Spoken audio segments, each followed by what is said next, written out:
Zig update day today. It's a Zig update day. So we have our image editor.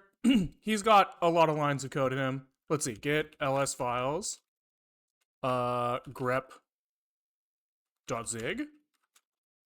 word count dash lines, maybe xargs. We got like a 20,000 line code base. And so let's just see how painful it is. I know it's not like purely trivial because I know that like their allocator interface changed, and I know that that's where we have some customizations that I expect to have to work on. But otherwise, I don't really know where the pain is, so I think I just want to start compiling and see what goes wrong, and then we'll see where it goes.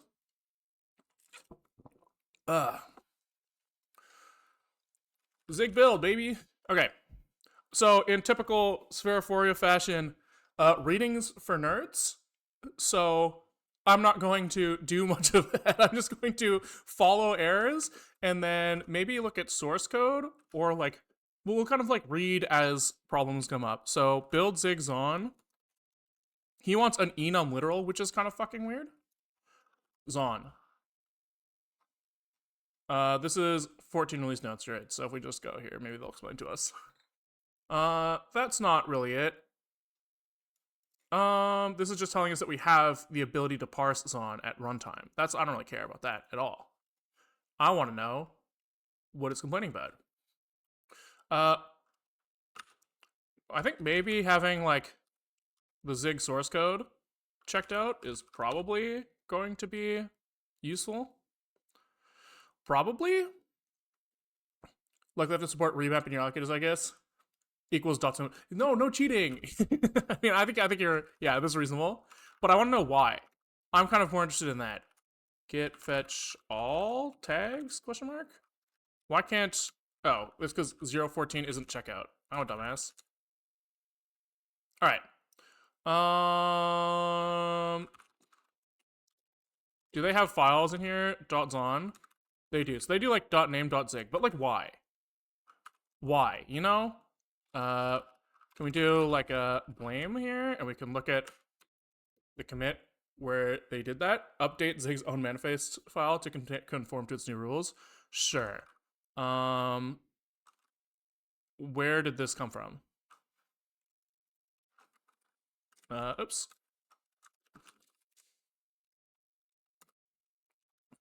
How do you do this again? How do you like link this back to a PR in GitHub?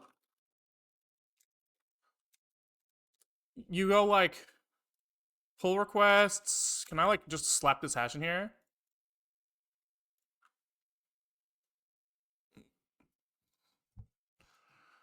What the fuck? Did you guys see that shit? It was like spazzing the fuck out. Look at that. This is like my image editor. This is like what happens when we resize the image editor and it doesn't know like which like it like oscillates between scroll bar active and scroll bar inactive. But yeah, that's fucking funny. It must be like I have like a very specific window size here, so it's just like likely this is just a case that's never been hit. But that's funny, dude. It is freaking the fuck out.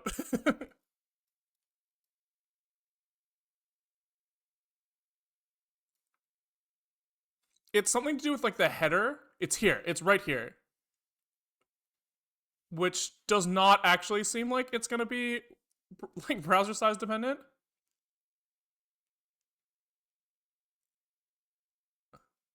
Maybe a little bit. Maybe if it's thin enough, it's like flipping into some other mode. Yeah, it's like I think it's if it's there's I think it's if this is present or not present. We bring this guy back. No. Who fucking knows, dude? Who fucking knows? Okay. But is this where this came from? Yes, here. So why did this happen? Why? Or maybe this was like update unit test, rename nonce to fingerprint. Switch from ID to nonce. I wonder why. This doesn't seem like obvious to me why this happened. Maybe it's in the PR notes. No. Import's on. Can now be imported at compile time. Does this say why they did, like, name, though?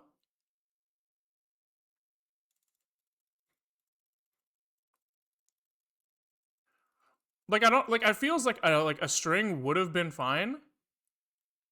So there's some reason that they made this change. And I kind of want to know what it is.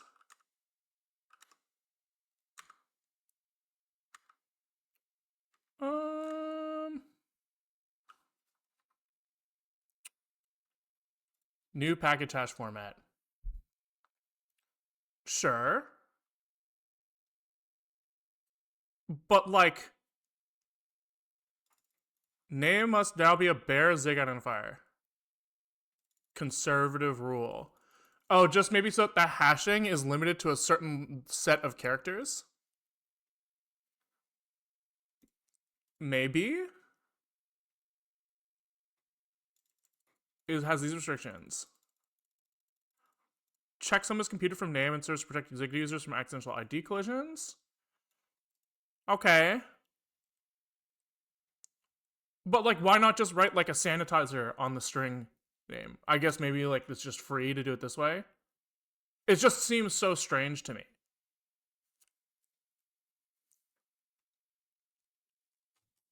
Like, it's just a weird restriction. I don't know. I guess there must be something about, like, the fact that identifiers. What happens if I do something, like, really brain dead stupid? Like, am I allowed to do.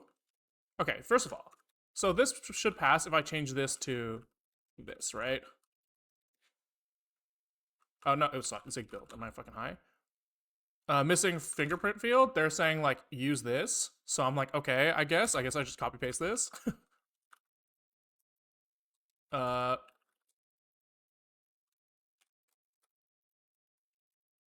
Nope. This clipboard? No. This clipboard. That's the one.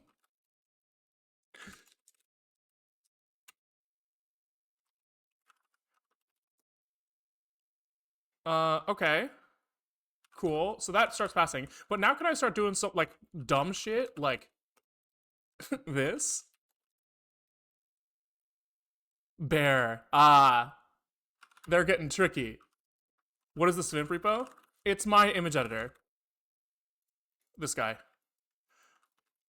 This is a bad example because there's no images imported. But here. Zig out bin Svimp. Load, save, JSON. This guy.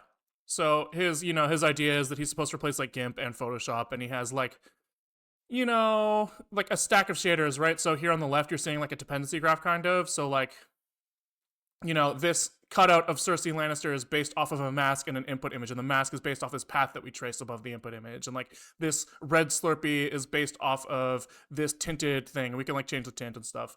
This is kind of like the idea. Yeah.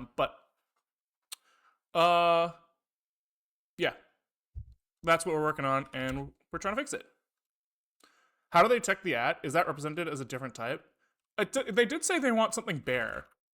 So I could, based off what they said in here, where they said name must be a bare zig identifier, they're just saying it's a conservative rule. I assume it's some sort of, like, hashing shit. I assume. Okay. Looks like modules now are returned as pointers. And expected type build module found double star at 49 in GUI.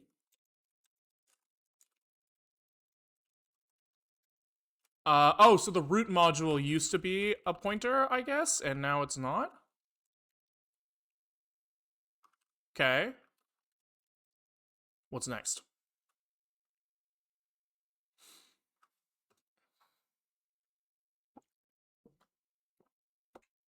Okay. Here's, like, the allocator shit.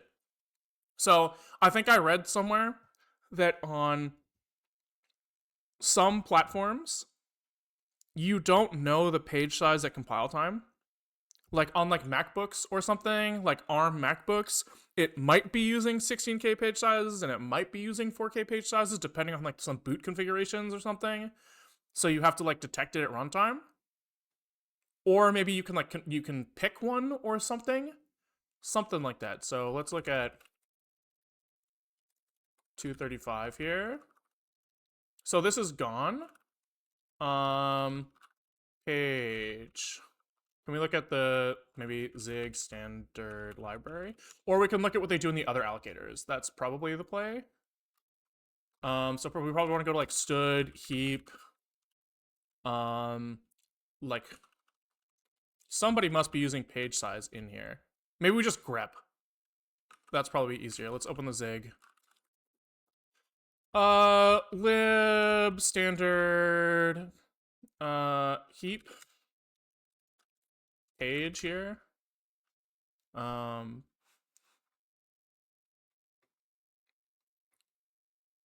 Page size here from debug allocator. Where's he getting that?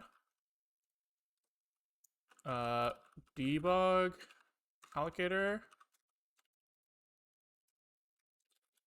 Page size. Default page size coming from here, which says on Windows we do this. Heap page size max.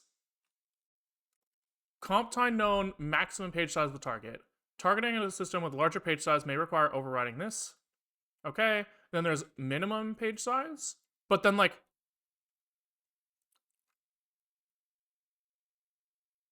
query page size.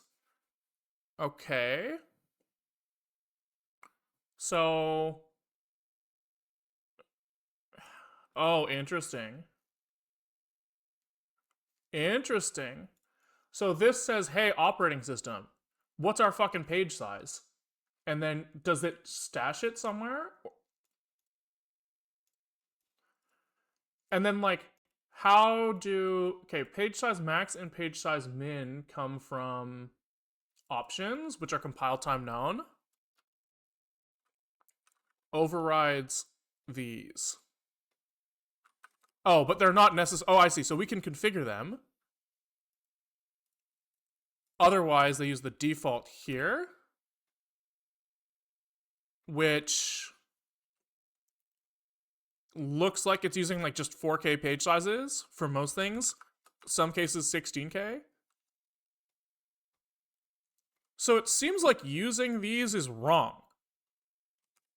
Right? That would be my gut feel there, is that like if they're the same, oh, which is fine because I see. So they have their optimization was what was it? It was in stud heap. Page size was a function. And here, if they're the same, you don't have to do any work. But on some systems, rarely, probably like very rarely, it has a range. And in those cases, then it queries the system. And so this call is going to be expensive in cases where it actually has to do work. So it seems like we probably want to do this once, ever. Yeah, we want to do this like once ever. And then use that. It looks like they don't have like a cached version of this thing. Labeled switch case got added. Finally, Duff's device is back on the menu again. Dude, fucking Duff's device is crazy. Duff's device is like, what an insane abuse of like, just what the fuck is this? Look at this shit. In a switch statement, you put a while loop in the first that starts in the first case and ends after them. This is insane. Like, I'm shocked that this shouldn't be valid.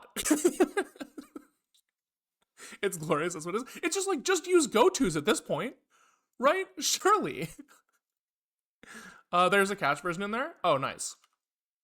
There is. How? Query page size. Page size. I'm not really convinced. Where are you seeing that? Because default query page size.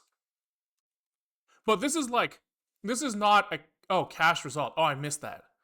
Oh, then we're totally chilling. Sure, then we can just call this raw all the time. I missed that. Good eye. Good eye. Okay, cool. So that means that we can just like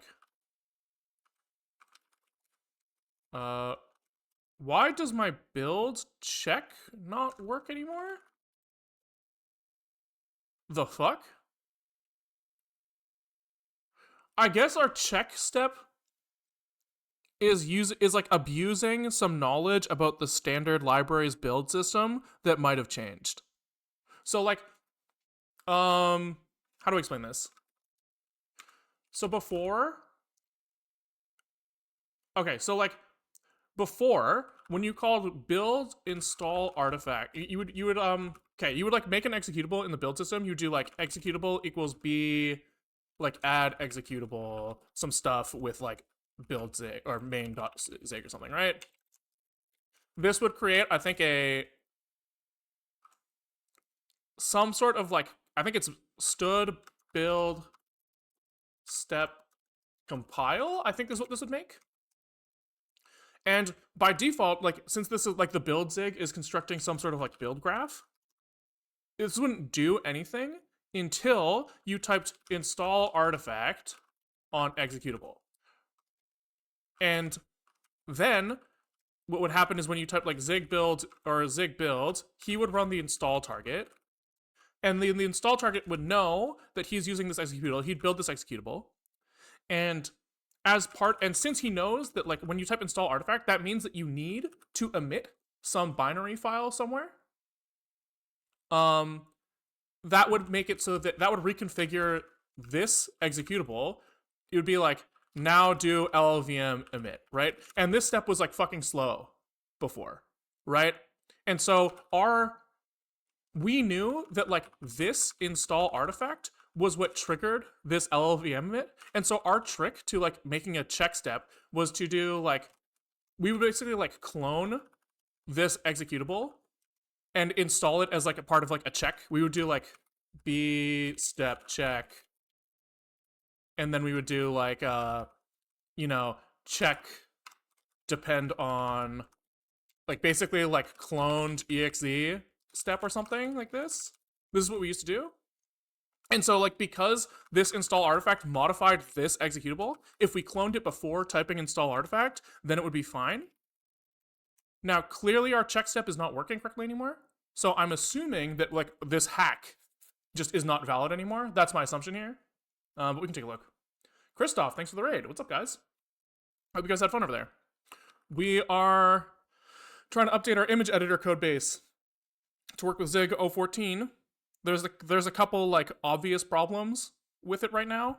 The bigger one is going to be that the allocator interfaces have changed, and we have our own like custom allocators in here because I don't know, we felt like it. And so we have to fix those. But we're just kind of like walking through them and seeing what's happening.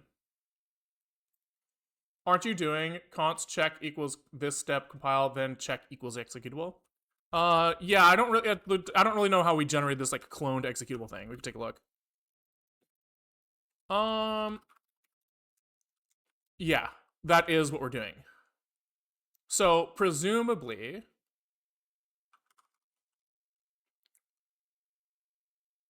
I don't really know. Okay, let's like comment this out for a second and say that check step depends on this, and let's see, that should pretty obviously do some work. If that doesn't do work, then I'm confused, like a lot confused. Yeah, okay, so that's doing stuff. Now the question is why does our old trick not work anymore? Presumably this probably just isn't valid anymore. Awesome song, by the way. Queens of the Stone Age fan here. Hell yeah, dude. Is this an update to Zig itself? Sorry, we've already... Zig 014 has updated. We are integrating Zig 014 into our codebase. Okay. So, I guess we just have to, like, go through this and understand why the fuck this doesn't work. The obvious thing to check here is to make sure that, like, okay, step is still, like, a member of this guy. So we are making, like, a new step. My recollection is that step was using field parent pointer to figure out who he belonged to. That's my recollection here. We should probably double check that. Let's look at, like, old Zig. We can go and look for maybe compile Zig or step Zig. And let's just look for use of field parent pointer. Yeah, okay, so this is how he was doing before. Let's see if that's still true. Yes, okay, so the step still is figuring out which compile step he depends on, or like who he's from, based off this. So we should have two independent compile objects, but we should also take a look to see if the compile step has any like pointers in him.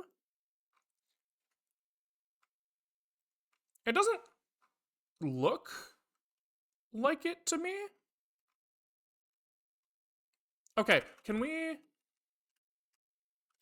If we don't install artifact, and we just use check exe step, and we do zig build check here, does that do something?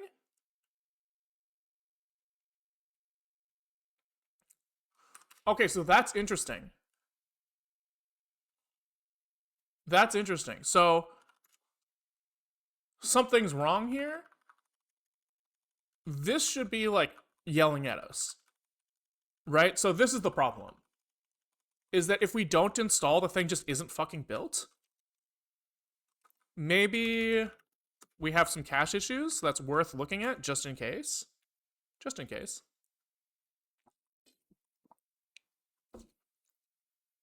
Okay, so, like, yeah, there's something wrong here. So yeah, there's something crazy going on here.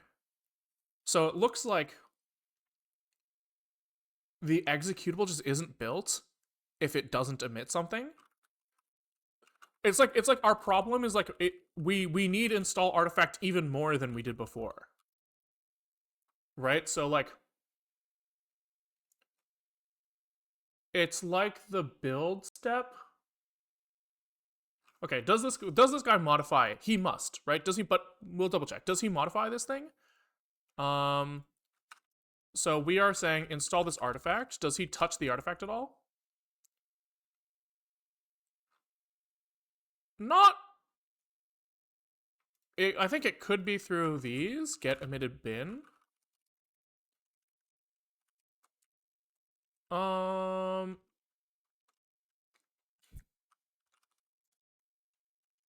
Get emitted file generic into some output file. It doesn't look like he's modifying this guy at all.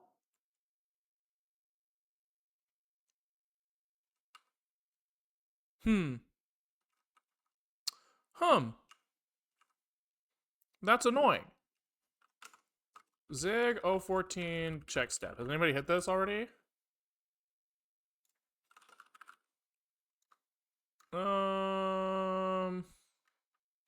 No. This isn't what I want.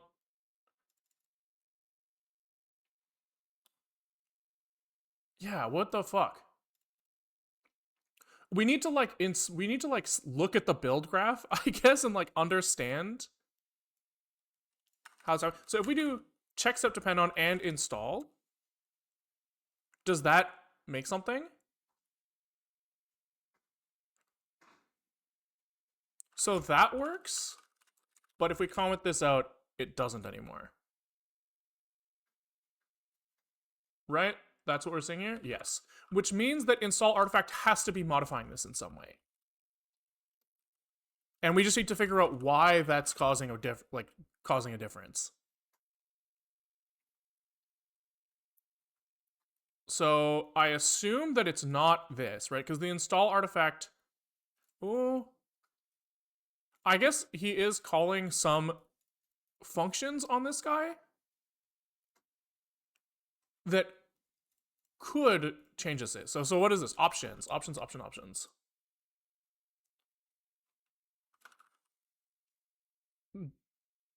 Default.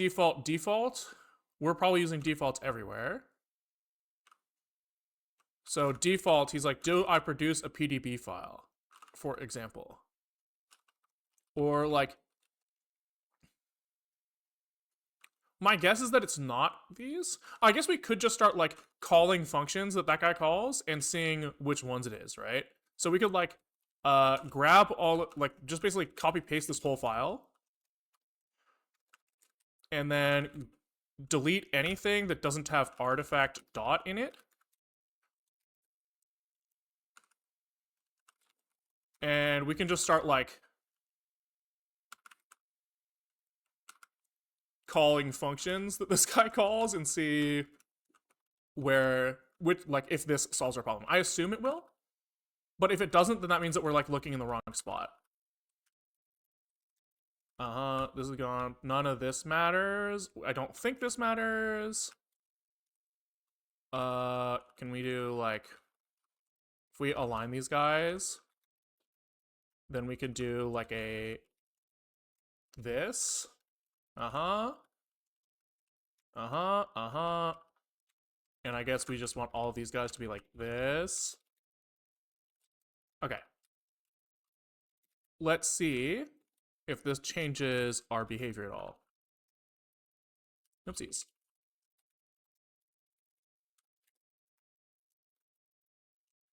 And then I assume these have to do like this.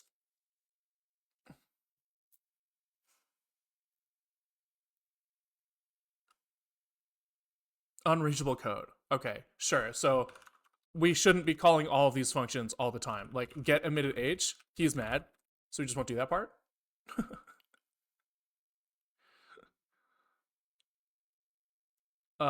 He's mad about get emitted implib. Weird. Was that executing out of order, or did I just comment out the wrong thing? I might have.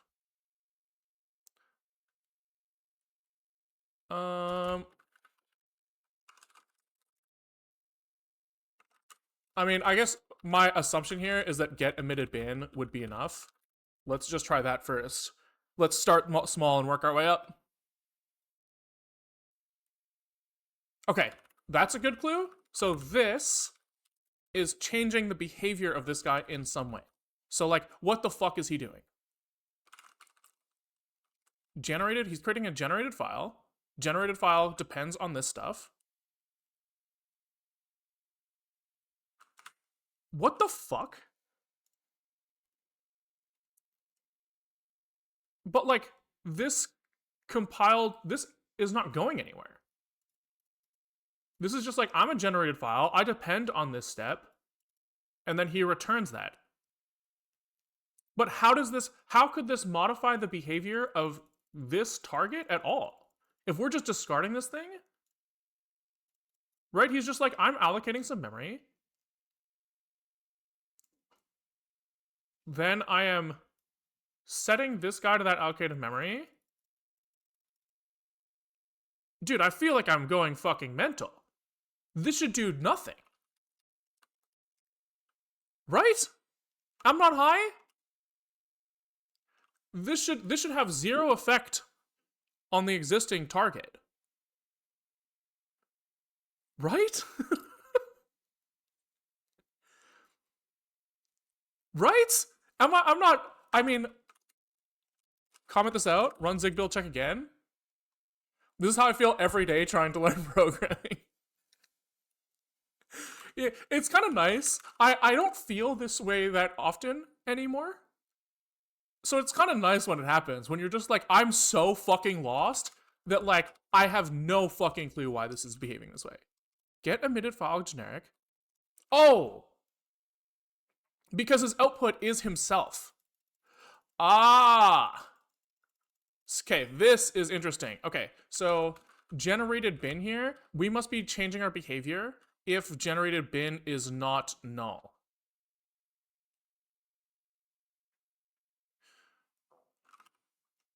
Okay.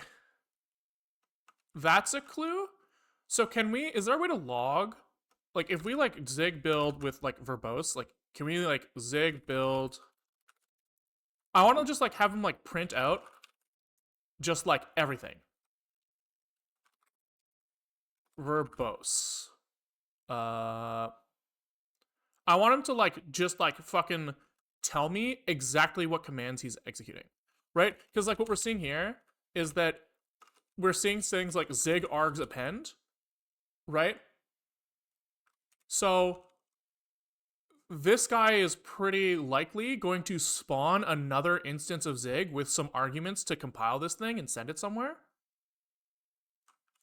And so we need some way to like, I want some way to like look at what that's doing. So presumably somewhere in here, zig args is going to be like passed to something, and he's going to like, okay, this is returning zig args, this function, whatever this is.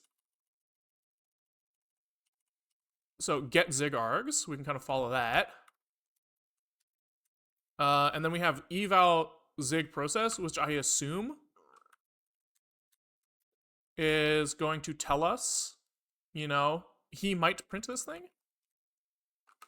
He might. Be kind of hype. Handle verbose.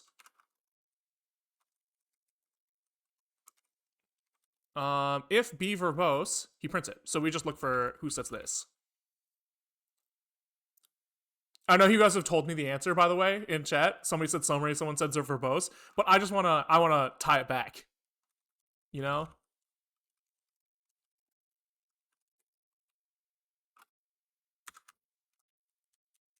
Oh, that's kind of fun. How the fuck does this ever get set?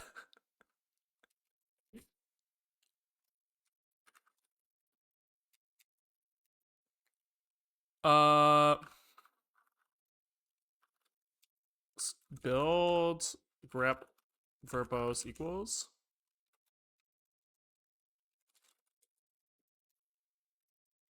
What the fuck?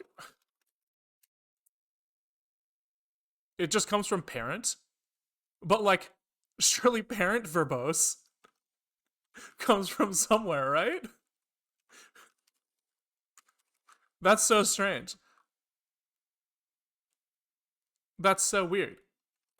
But fine. We'll just slap a verbose on here and see what happens. Okay.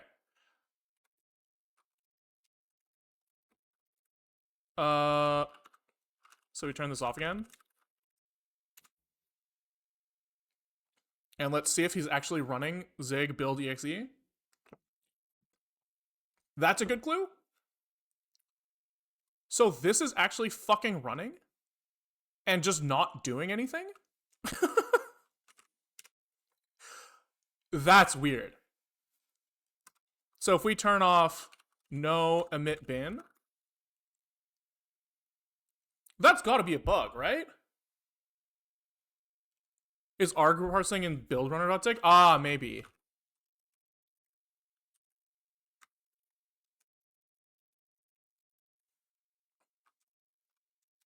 So where does that live? Probably like build runner zig here. Ah, good eye. Good eye. That's gotta be a bug, right? The fact that I can't, like, if I run build exe with without f no emit with f no emit bin, like he just doesn't do anything. I feel like that's a bug. After stream, we're just gonna copy paste this. Hello. Copy, paste. There we go. Like, it just feels like it has to be a bug. Uh, Zig build exe with f no emit bin produces no compiler errors.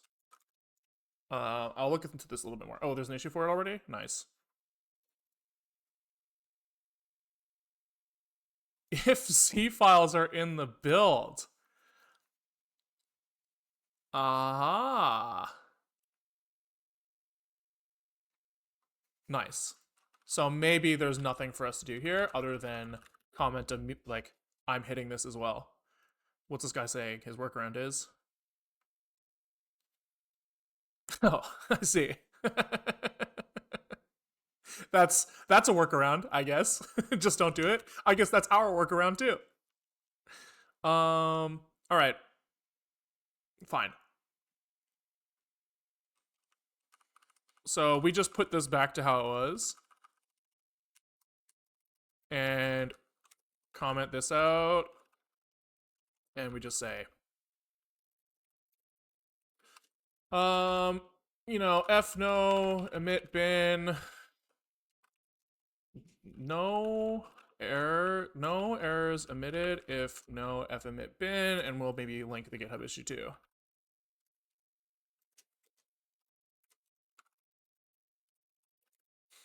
Cool. All right, good enough for now. So now, Zig build check should actually do something. Be kind of hype. There we go, baby. Okay. So now we're back to this guy. Now we're down to say page size, stood heap page size, everywhere it said stood mem page size before. Which I don't think we should be hitting very often, because most things should be going through our like tiny page allocator. But sure. All right. Slightly dumb question. Sorry, what does the software do? That's not a dumb question. This is supposed to be a GIMP / paint replacement. Save.json, that's what we call this thing. So the idea is this is like a shader graph based image editor. So like we have kind of like a composition here that's made up of, you know, the banister, Slurpee banister, right? So we've got like, you know, our little logo is made up of like a composition of like a circle that we wrote like a shader for that has like tunable shader parameters, right? As I like modify this circle, everything downstream also gets edited, right? So like if I go in here and I change the circle parameters, we see it like applying here, we see it applying here. If we go here, we can change its color and stuff like that, right? That's kind of the idea. We're not quite there yet, but we're getting close, right? We've got like, you know, scaling, rotation and stuff, but we're getting somewhere. The idea is that like in GIMP, I like sometimes know what I want to do mathematically and I don't know where the button is to do that. So just like embrace that, make something where like users can feed GLSL shaders into the program and you can like make custom shaders for custom projects and the editor like knows how to like present the parameters of those shaders to the UI and then you can build whatever you want out of them. It's kind of the idea. Okay, so I think I read somewhere that there's a new alignment type. Anything fun in 014? I haven't really used it yet, so I don't know. I think that there are a few things that like I know that I was excited about. One is like faster compile times. I know that I'm like pretty. They finally added the ability for you to go like if you have like some type that's like an array list of like x, you know, some type, you can now do this, which is pretty hype, right? So like you don't have to duplicate types anymore in this scenario, which means that like this is like pretty powerful and nice. I'm excited for that. That's like one like quality of life thing. There are a couple other quality of life things that I know I wanted. I can't remember them off the top of my head. But I'm excited about compile speeds is the big one. I think that they said that their custom codegen backend I think is what it's called, is like mostly there and way fucking faster than LLVM. But we'll see. Okay, so they added this before. This used to be like a log2 alignment. So if you wanted like you know, 4-byte alignment, you would pass in a 2 here, maybe a 3, 2, log 2 of log 2 of 4 is 2. It should be, yeah. So you'd like pass in a 2 here. Now they have this like alignment type, and I didn't really understand the rationale for this thing. Right, they have alignment here, and this guy's basically, I guess, naming these things. But it seems to me like this is just harder to work with. Because, like, I don't know, log 2 numbers seemed pretty nice to me. So I kind of want to see how they changed their allocators to work with this new field, and then I can get a feel for what I want to do. So are we on 014? Yeah, we are. Okay.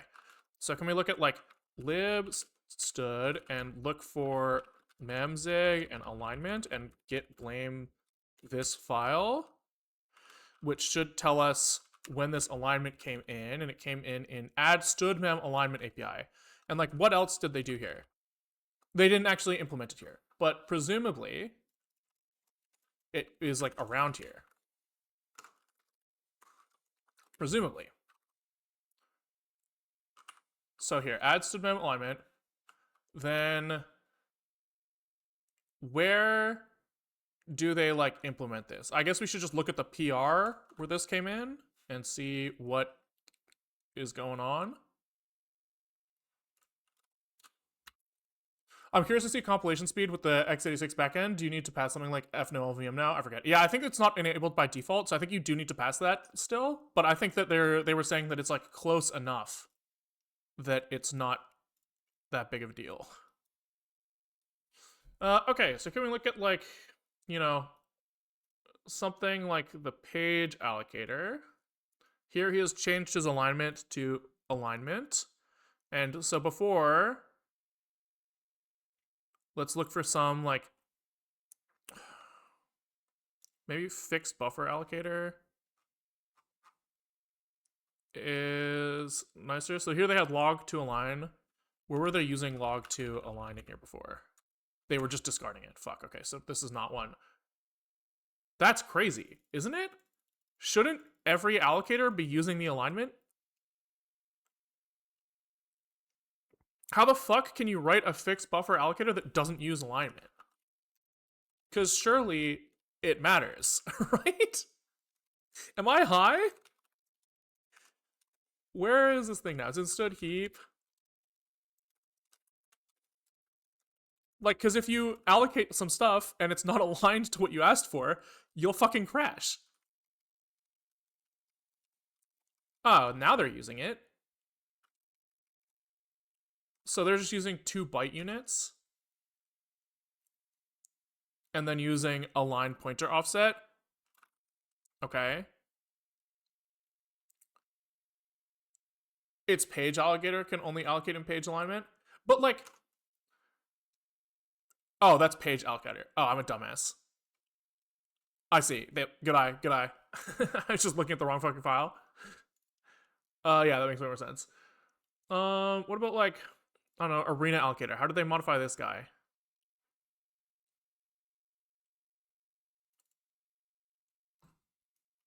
So from byte units. Whoa. That's some weird fucking syntax. But sure. So it looked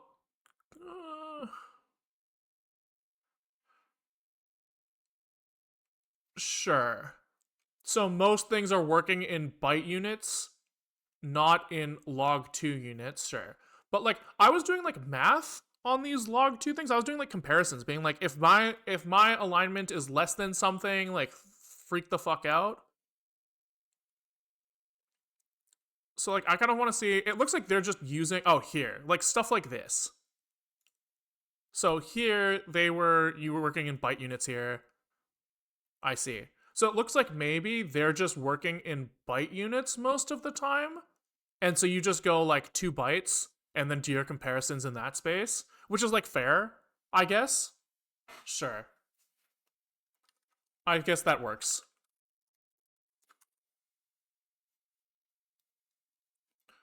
I thought labels on Switch is a very niche feature, but I've used it in Elixir in writing it after it skipped wait states switching tokens. Yeah, I think. I mean, it's still log 2 just nice to use. I mean, I'm arguing that it's less nice to use, right? Because I can't do like. Where was I using this before? Like, I can't do this anymore, right? It seems like just having like an enum with hard-coded values, it's like I have to like cast to integers now when I want to use it, which seems lame to me, but I guess I can just convert to byte units, do comparisons and stuff. It's probably fine. I guess let's just fucking run it and see where it goes. All right. So this guy, did they rename the fields in their version? They call it alignment now, so we can call it alignment as well. So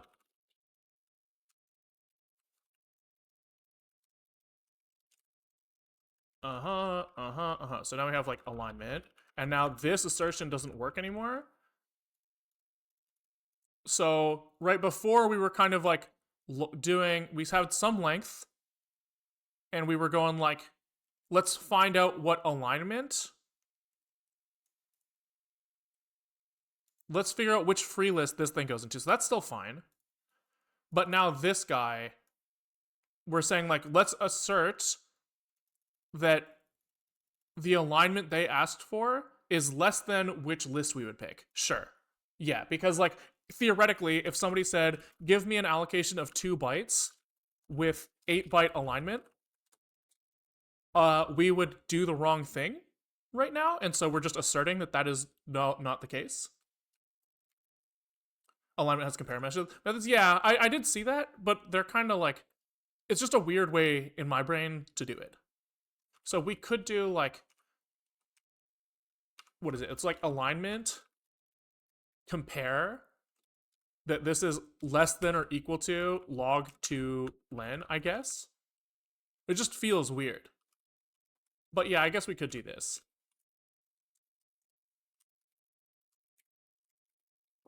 Then alignment gets passed on to the page allocator if we need it.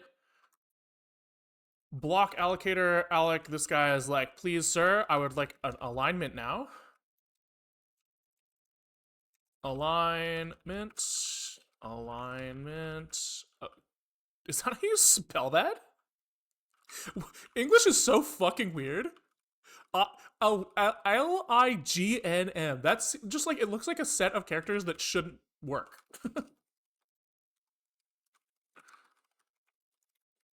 English sucks. Yeah, that's so strange. This thing is just getting passed on, and then we're doing another one of these. So we're just doing alignment, compare, less than or equal to this. Okay. What's he mad about now? Expected type this, found this on resize. So resize also, probably this one. Free, what do they call it now on their version? They call it just alignment now. Okay.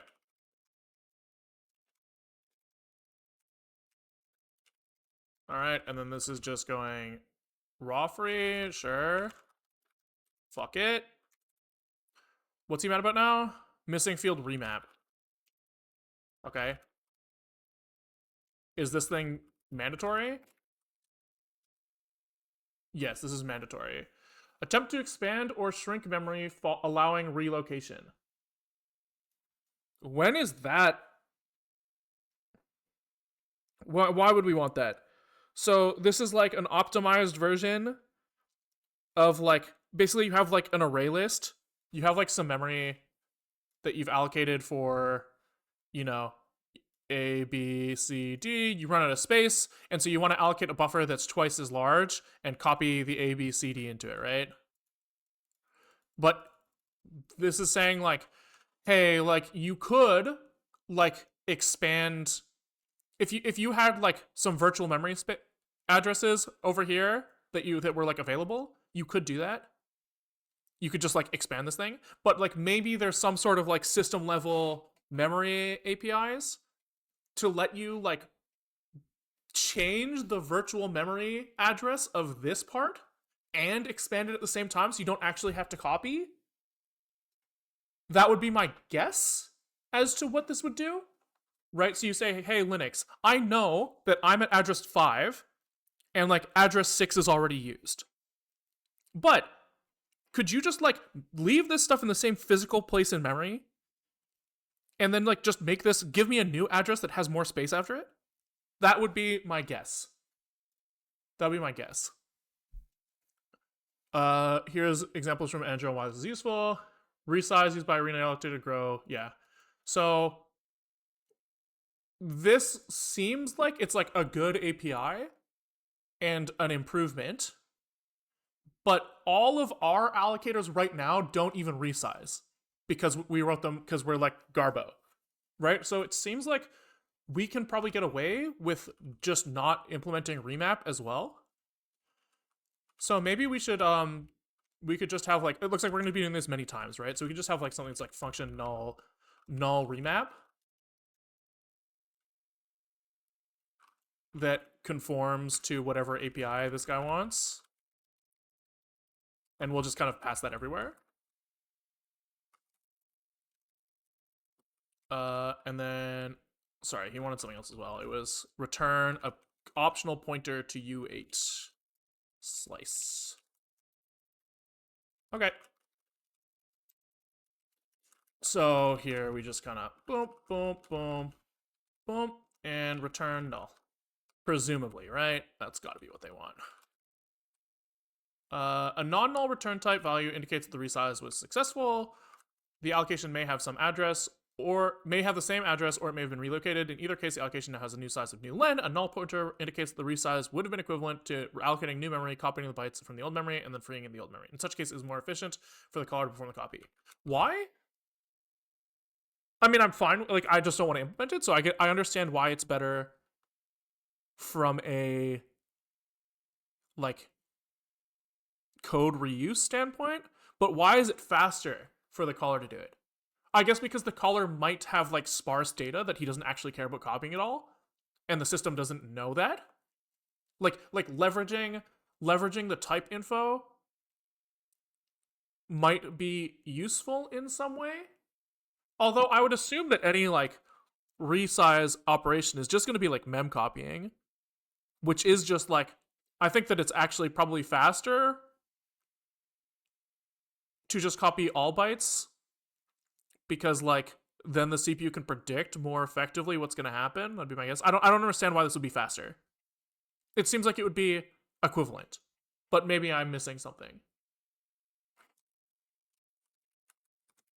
Like this is surprising to me. But I mean, it's fine. I mean, they're saying that we can return null. I just don't understand the comment. If you are to resize array list, you don't want to copy empty elements. Oh, of course. Of course, the allocation size is not the same as the data size. Right, of course. You have extra info.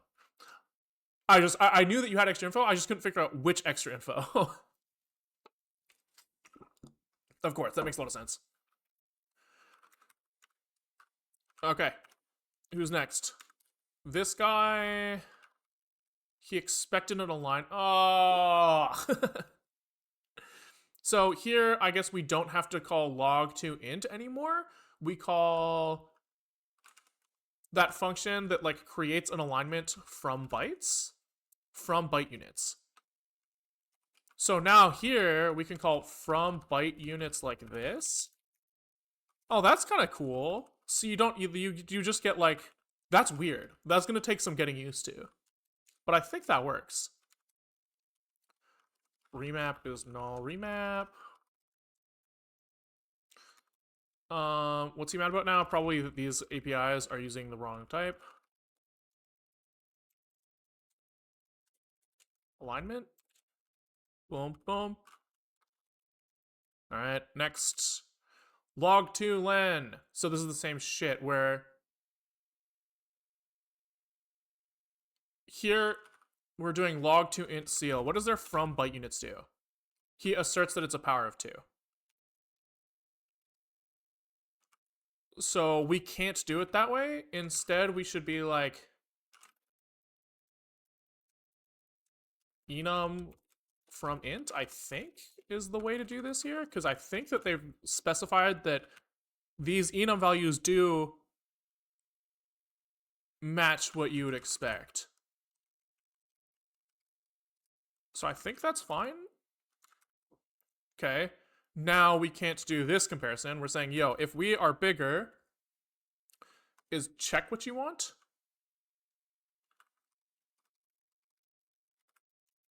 Return whether an address is aligned to this amount. Oh, that's kind of hype. Oh, and then there's also backwards and forwards. Okay, wait, so that's nicer than whatever we were doing. So we should be doing forward len. Right? That's like the first fix here. And then you're also saying that we should be able to do return whether address is aligned to this amount. I don't think that's what I want. Let me think about this.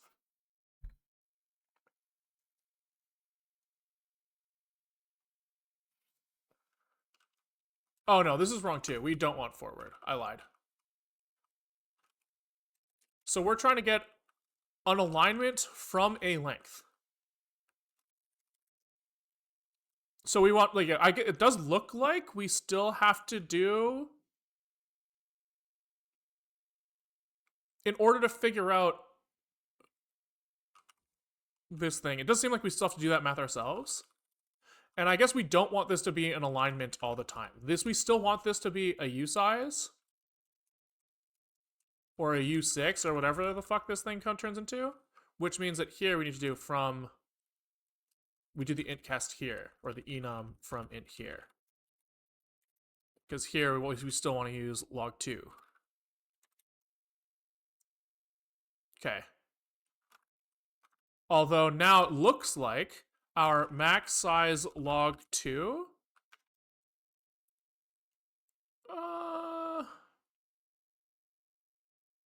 it seems like this is like page allocator alignment. So like before, what we were doing was like, we have some allocator, my alloc, right? And this guy is like, he has some sort of like tracking of elements, hand wavy, right? And so like maybe he's got like, for let's pretend this is like our arena implementation, right? We've got like our pointer to where we can allocate from. Somebody says like, give me 10 bytes at alignment 4. And so we go like, okay, shift forwards until we're aligned by 4 and then allocate 10 bytes, right? So like this might be like a 2 byte move and then this is like a 10 byte move and then our pointer is here, right? Now in the case, we know that like this block of memory we have is always less than 4096. Because if we are asking for more than 4096, then we just like use the page allocator directly. We're like, fuck it. We're not even gonna like pay attention to this. Just like go and ask the fucking system for whatever you want. Which is like a little bit wasteful if they ask for 4097. Right? Because then we basically allocate like a full extra page. So I think we might not do this in the arena allocator, but there are cases where we're doing this, right? This is like in the buddy allocator, which is kind of a more the buddy allocator is like, it's more complex. I'm not going to go into the details right now. But that's what he's trying to do here. He's trying to say, yo, if I'm bigger than the page if I should be using the page allocator, use the page allocator. I think is what it's saying here. No, this is saying I need more memory. Please, page allocator. I need some fucking memory.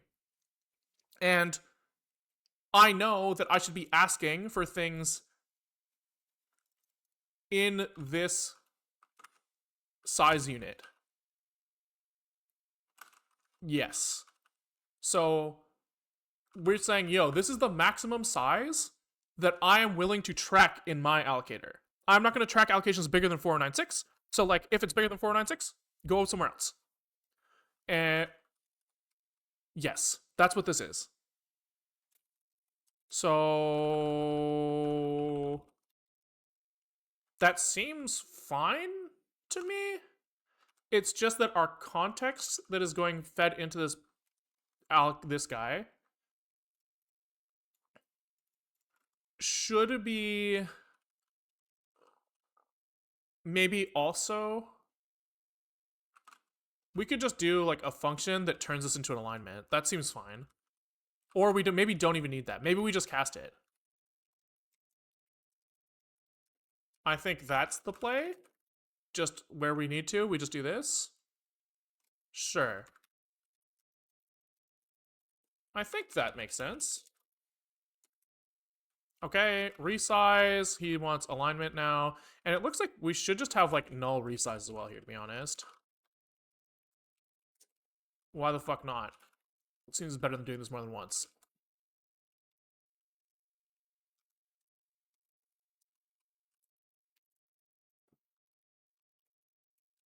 Okay. Sure. Boom, boom, boom, boom. All right. So null resize, get rid of his existing resize function. And then whoever was complaining here is like, give me null resize now, sure, please. And our resize function goes away. All right.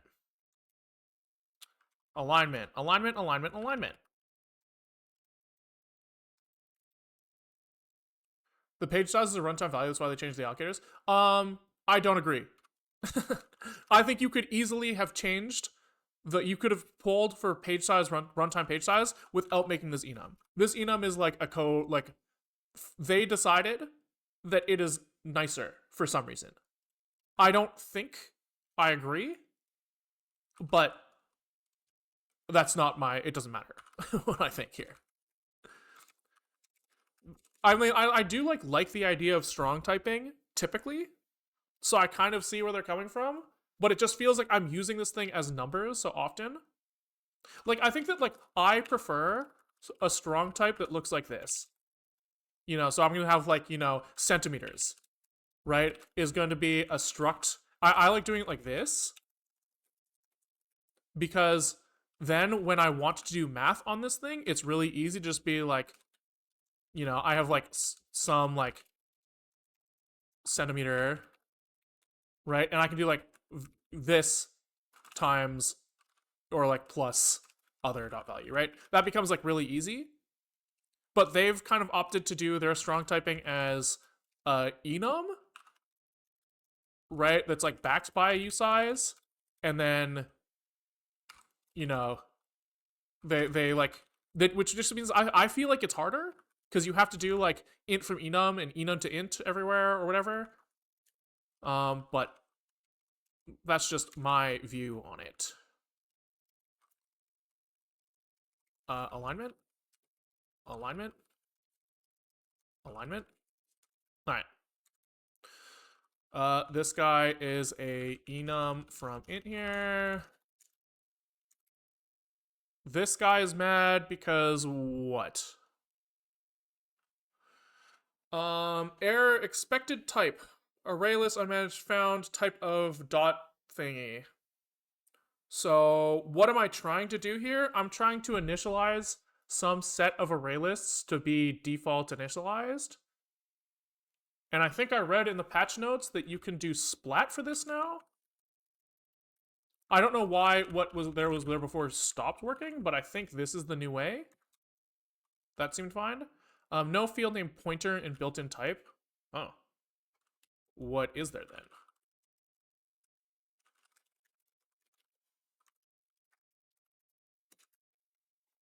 Oh, they're lowercase now. Oh, that's gonna be such a pain. Oh, I have to fix this everywhere? I mean, it's...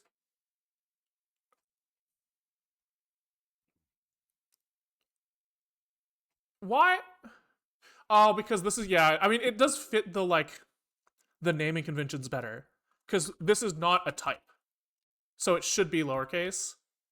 Uh, but sure, that's gonna be annoying. Bump allocator alignment. Alignment. I know this is off topic, but I'm really using GDP for some weird stuff, and I'm amazed how well it works. Yeah, GDP is pretty hype. Maybe thought it that cases where you were doing math are now covered by member functions with nice standardized names. Yeah, I could see that argument. That would make sense to me. And it's like maybe I'm just not using them in the same way they're using them, which is like fine, right? I don't know if the expectation is that I should be doing what I'm doing.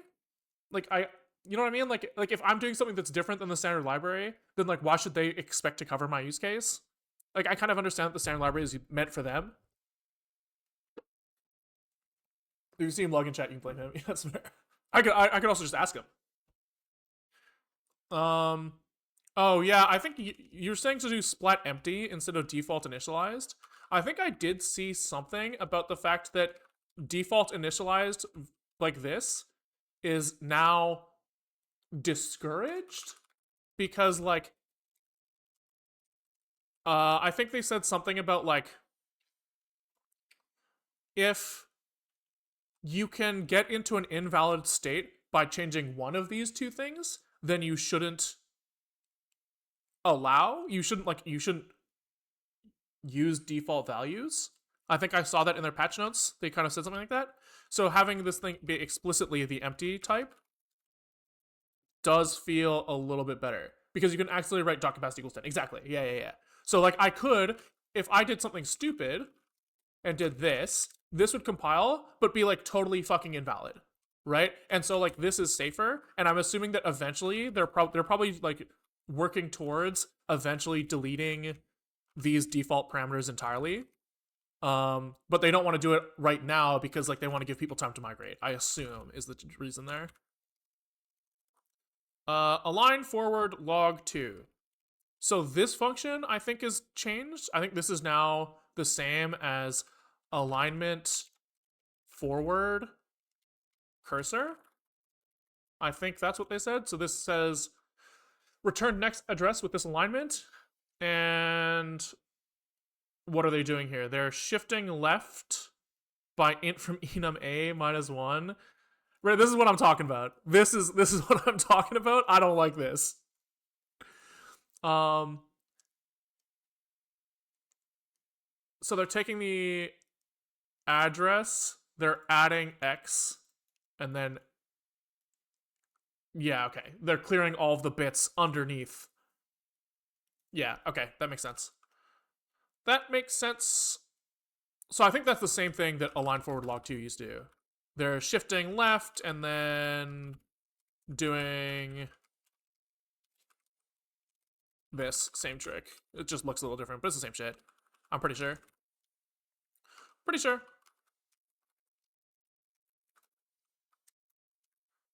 Okay, resize. Is this null resize? It is.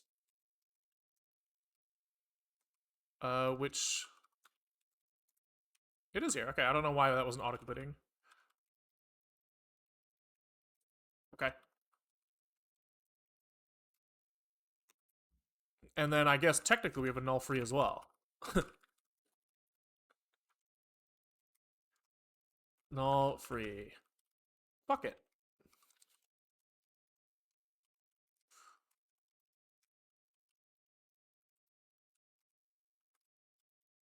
Uh-huh. Our allocators are so sick, they just do nothing. It's an easy fix.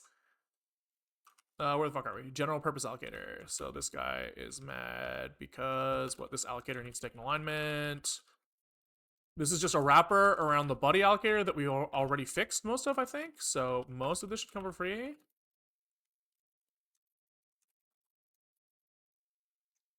Alignment here.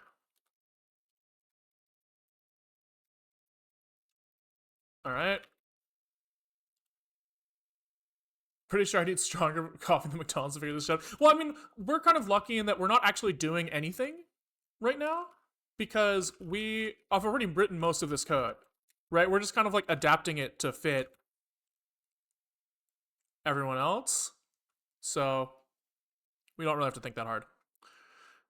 Array list unmanaged, pop or null no longer exists. I think I read somewhere that they changed this to pop. Yeah, so things that before they had like array list pop, which returned a T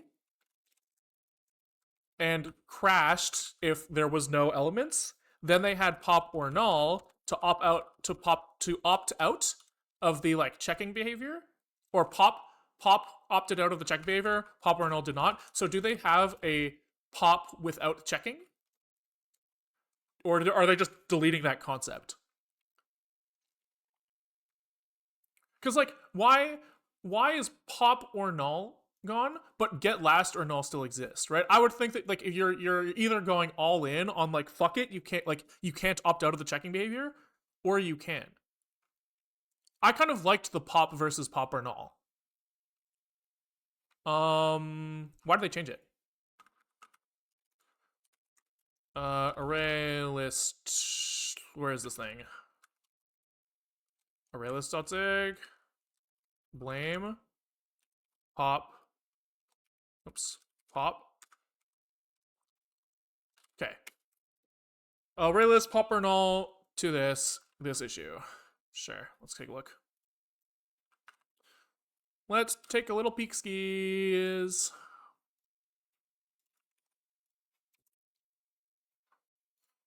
Okay, pulled out of this, but like why?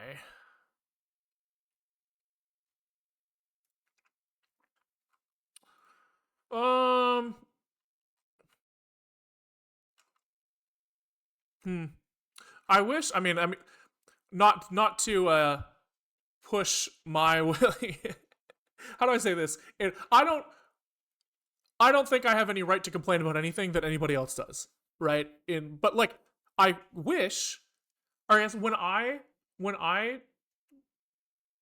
make issues and commits and stuff, I feel like I'm very wary of the fact that in the future I'm going to come back and be like, why the fuck did I do this? And it's really nice to have a paper trail.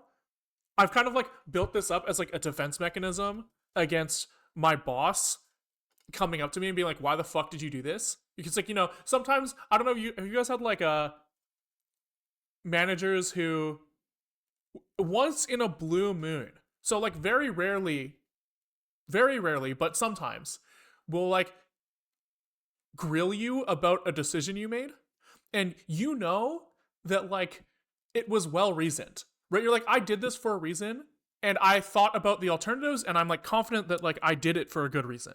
But then you can't remember what that was. And so like when in 6 months your boss is like, why the fuck did you do this? You can't answer. Right? So I've like built up this like defense mechanism of like leaving a paper trail everywhere so that like I can go back and be like, here's all the info. I tried this and this and this. This didn't work. This seemed like the best path forward. And so like I just wish it's nice because now I am being that boss.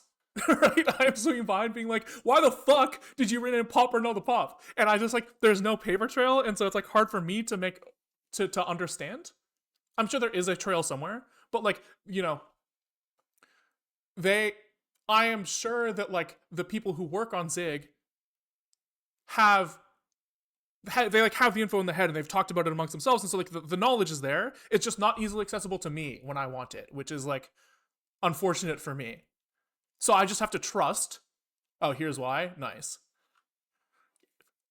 Nice. So you just know. I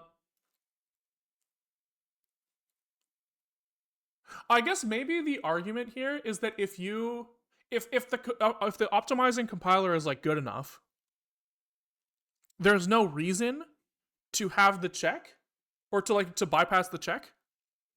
Because if you're just like, fuck it, I'm going to dereference this thing immediately, then like the compiler should know if the function's getting inlined, that like that check does nothing. So maybe there's something to that. Maybe they just don't care, right? Maybe that's like an optimization that is like more pain. It's like so insignificant but catastrophic that they're just like, fuck you, don't do it. That would make sense to me as well. It's just weird to me that they're making that change to pop and not everything else. You know, get last and get last or null is different than pop and pop or null, and I don't really understand that. So every single one of these like type infos is now like lowercase. Ooh, I don't know. How did this? So where was this in like stood, built-in type? Well, that's a shame. I don't know if I like that. Again, it makes sense. It fits the naming conventions better, but it sucks that now every time I do type info, I have to do this. I mean, it makes sense. It's just, it's kind of weird. Pop, not pop or null anymore. Pointer is lowercase pointer now. Oh, and while we're here, this is lowercase struct, which is a reserved keyword, so you have to put a little at and quotes around it.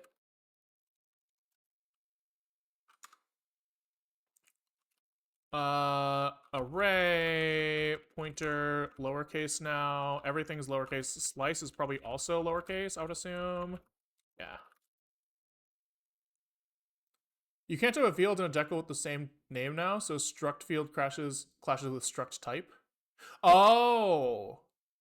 That's interesting. I didn't know that. Okay, that makes sense then. Oh, wait. You can't have a field and a decal with the same name. Oh, okay, sure. I get it. Yeah. I get you. Gotcha. This guy comes like this. I see that the syntax is getting even uglier. What is this thing mad about? Expected pixel size found scroll view update struct. What the fuck? This isn't allowed anymore? Oh, that sucks. So I have to specifically set the type here now? Sure, okay. That's fair. Whatever. If you think Zig is ugly, a bad take, sorry, not sorry. I just think it doesn't matter. I think that like people just are like to see what they're used to seeing. And so like I kind of get it. I don't really have a problem with it, but I do think that like if you're complaining about it, like who cares? The older I get, the less I care about syntax. Yeah, exactly. I'm the same. I like don't really care about like code formatting either or anything. It's just like, you know, if you're like so ingrained in your own ways that you can't read someone's code if they indent it a little different than you, then like, I don't know, man. Figure your shit out, you know? We wanted so many compiler complaints with Rust. I like compiler complaints. Compiler complaints are sick. I assume that this is the same problem where we kind of used to store, so like somewhere like make button is taking a click action that's any type, right? And this click action is getting stored as like some type that we don't know what it is. And then later we're like expecting to return that thing as like action, right? So we're getting like some like anonymous struct that's like do, you know, some action equals some val, right? We're kind of getting something that looks like this. And then later we're calling whatever this function is, get action with like this thing. And this thing is supposed to return, you know, an action, right? And the reason we do it this way is because this thing might be this, right? But it might also be like some structure that has like a generate function that returns an action, right? That's why we did it this way, so that like we can like say like, okay, most of the time this button is going to return like a constant event, but in some cases it might like query the system to like figure out like what object am I attached to or something like that might change over time. And based off of that last compile error, it seems like this type is getting like struct generated at line 1, 2, 3, 4, right? And now this is getting stored in the button, and when we're trying to like convert that thing into an action, it doesn't work anymore. Right? I think I read something about like anonymous structs being they don't exist anymore. And so like this thing used to be have type anonymous struct, and anonymous structs had special rules where they can cast into anything. But now that's not the case. So like how the fuck am I supposed to deal with this now? Right? Because like click action when he comes in, he click action comes in and he goes, I don't know what I am. I guess ideally we store this thing as an action if possible. So right, like ideally we want to make sure that we're not like creating like a million different button types that are storing different guys. We don't want like button types that have the exact same layout to generate like more and more code for every single time we call it. Right? Because like what would happen right now is we are instantiating button with like anonymous struct 1, button anonymous struct 2. Just like every time we construct this thing, he's like constructing a new type, which means that like all of his member functions are being duplicated, which seems kind of shit. So I think like ideally we cast this thing off rip. And this was happening before, by the way. This was already happening, and that's bad. So I think what we want to do is when we construct this guy, if we like detect which branch we're in here, and if this thing has a we should do like if has generate, save as is, and otherwise cast to action, right? And by casting to action, we can't just do like action equals this thing anymore, I don't think. We need to do like we can't do like this, I don't think. Maybe we can, but based off what I've seen, it seems like this won't work. So we might have to iterate over the fields at comp time, which seems like the type of thing that might be in like stood meta.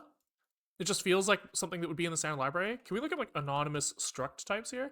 So previously, an anonymous struct literal, e.g. this, was given an anonymous struct type, which is a special kind of struct which coerces using structural equivalence. Yes. This mechanism is a holdover as the primary type. This changes the language so that the assigned here is a normal struct type.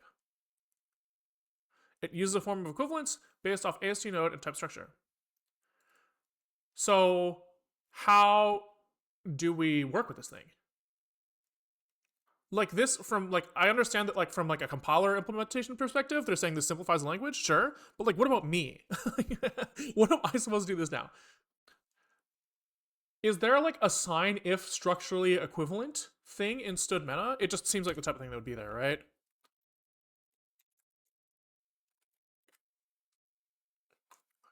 And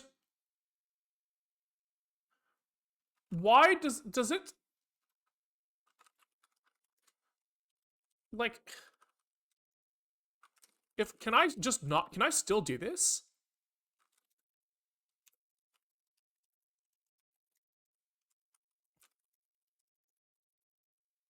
Like does this work?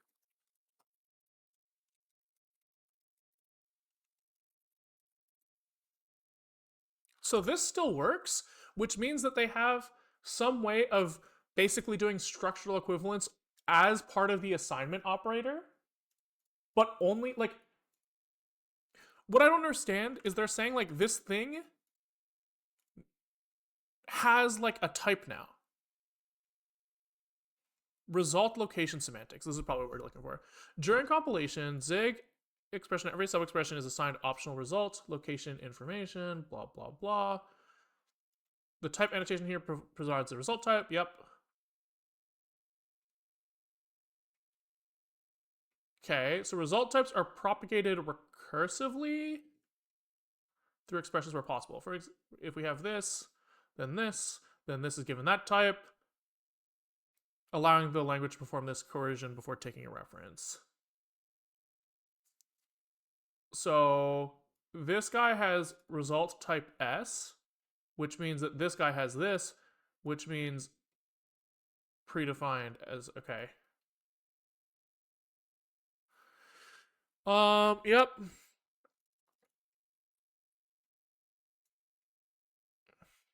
So I guess it's like on assignment they do this like type inference. Which means that if I am stashing something then assigning it later, this doesn't work, right? Which is what I was doing before. Right? That's kind of what this is saying.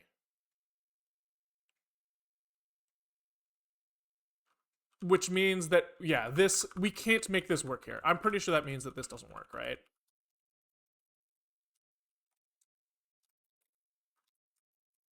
I'm pretty sure that this like is like, what the fuck? I don't know how to fucking deal with that.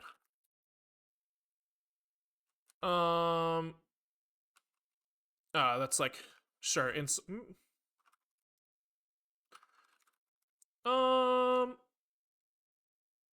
let's look at the sound library. It just feels like stud meta will have like is structurally equivalent. It just feels like the type of thing that they would have. Hello? Mug, every time he's in chat, you know you can do this locally, right? And I'm like, I don't care. And then I'm sitting here complaining that it's not fast enough. It's like, okay, maybe I should do it locally.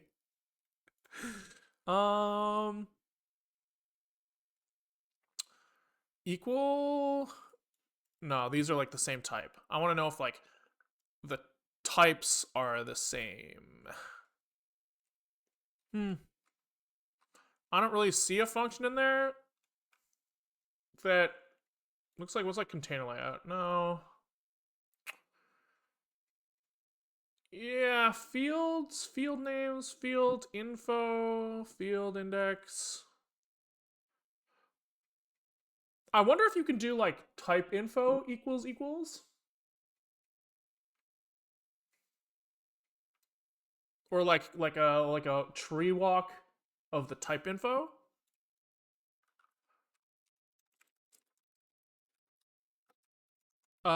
We can try that down here. So we can say like if type info type generator is the same as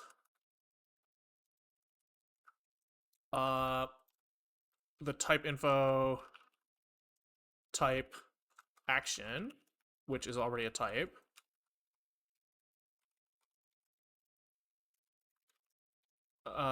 So we'll just say if this is not true, then compile error here. Not the same. Oh, oops, wrong command. Could you action equals equals type of click action? But they're not the same. The problem is that the types aren't the same because we're not passing it as an action, right? We're passing it as like an anonymous struct. I think. My understanding is that by the time we get to here, click action, like here, click action has to have a type. And so like the like results type semantics can't like auto cast this thing. It won't know that this is an action unless we type action everywhere, which we could just do. Maybe that just simplifies everything. Yeah, maybe we do it that way. Right? We just say don't fucking pass things that way anymore. So like where we're calling like make button, struct declared here, right? Maybe here we just type UI action. I guess that's probably just the better way to do this instead of trying to like fix it everywhere. Instead of trying to like be smart, we just pass this. Click action equals colon action then, but it's like sometimes not an action. It's usually an action, but sometimes it's not, which is the problem. Sometimes it's a struct that has a generate field that returns an action. Very occasionally. But yeah, let's not try to be too clever. We'll just fix the caller locations, and then that makes everything easier. At this.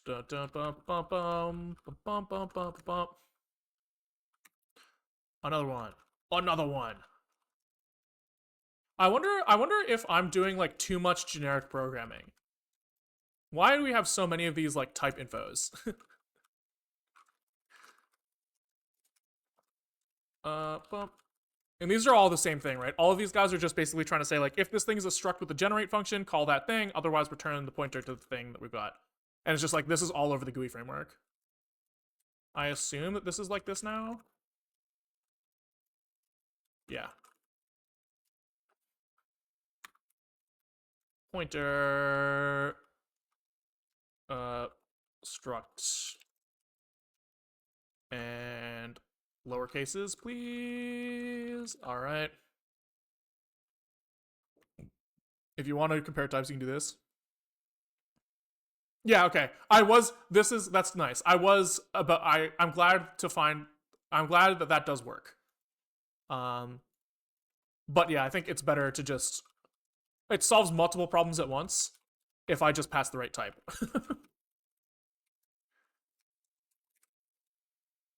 What the fuck did I fuck up here out of this?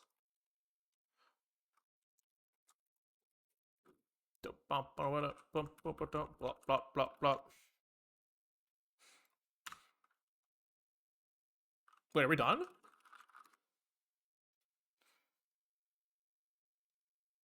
That's promising. That wasn't so bad.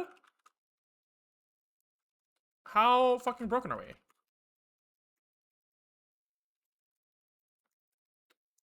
Oh fuck, there's more.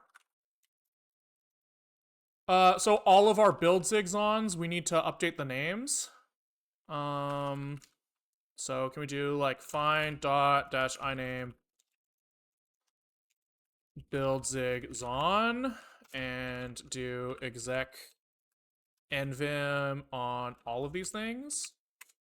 Okay, and now we can just go through these one by one, and we can probably do like a macro that looks for name and goes forward and deletes the quote and replaces with a dot, finds the next quote and deletes that, saves and deletes the buffer, and then we can just keep going. Boom, boom, boom, boom, boom, boom. And if we do like, we do the same thing and we do the diff on these files, except it's git diff with probably a double dash here. Nice! That looks right. All right, hell yeah. Hell yeah. Oh, they all need fingerprints too. Fuck. I recommend replacing everything with at quote style. Zig format will remove unnecessary ats. I don't understand. What does this mean? Like, aren't they necessary?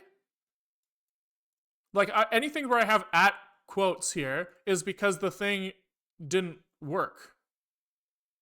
Right? Am I stupid?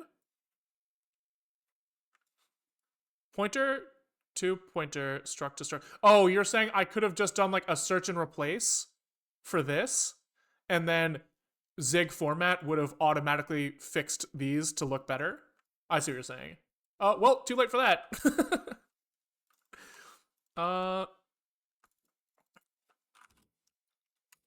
uh,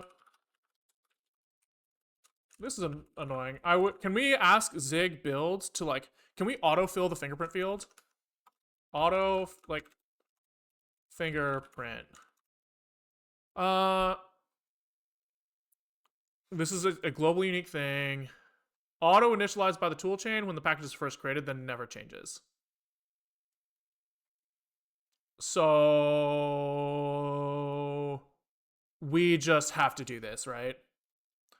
Use the value printer like Malin. Yeah, I understand that, but I was like, if it's just telling me to fucking put this thing in there, like, surely it could just do that for me, right?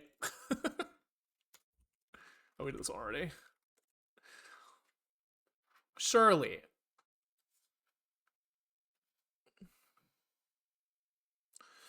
All right.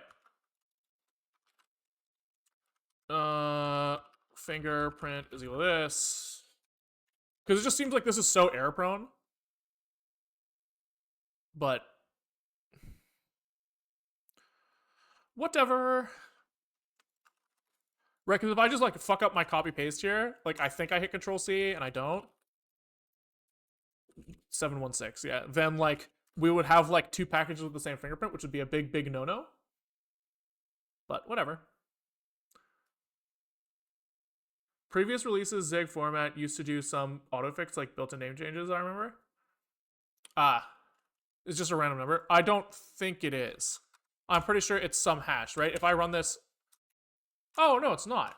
I thought it was hashing. I thought it was hashing some combination of stuff to ensure uniqueness, but I guess not.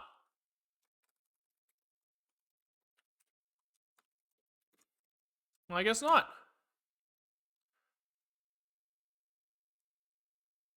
It does hashing of the name. I think that, but it seems like it's not, right? If I run this multiple times, I'm getting different numbers. The beginning part is the same, but the end, like I think we're seeing constant this, but not this. So it's like hash of name plus something else or something.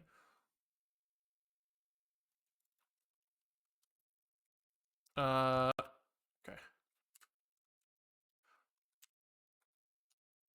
This is what I get for having packages instead of just like files, you know?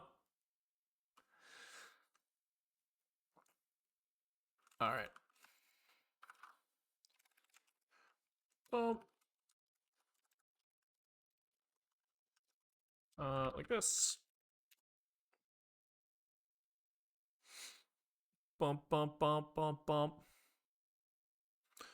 All right. Stud has no member name Rand. Ooh. Interesting. Where'd that go? Where'd it go? Rand. It's just stood random now. Okay. So that's in 602. It looks like it's like this now. Yeah. All right. Cool. The idea is that if the name clashes, fingerprint is used to differentiate packages. Ah, I see. I see. Okay, so this is promising. Most of our tests are passing. I don't think our tests are very thorough, but they exist. I guess what I'm most worried about, I think our allocator tests are like relatively good. Like they're like not in terms of like testing every single behavior, but at least like sanity testing that like our sizes are correct and stuff like that. So that's promising. Let's see if we can like just running the app normally is going to cause. Okay, that's an existing bug. Promising so far. So we go to composition. We have to maybe we like run through the flow of like fully creating a new thing. So let's just run through the flow of making our Slurpee banister again and kind of see where that takes us. That's I think like a relatively good sanity test here that the application is somewhat sane. I guess something that we should be worried about here is kind of general like memory usage and allocator like bugs. Oops. So here, do we see like memory usage broken down by allocator? We're not seeing anything like go insane here. Most of these guys are not using that much memory. And we're not seeing like crazy growth. We haven't seen any crashes due to like memory mismanagement yet, but those could come later. So we should be careful. Let's make a new composition and let's drag Miss Cersei onto here. But we need to do it in order. We need to do the banister first, then Miss Cersei. We need to position her on the banister because she's Slurpee Banister.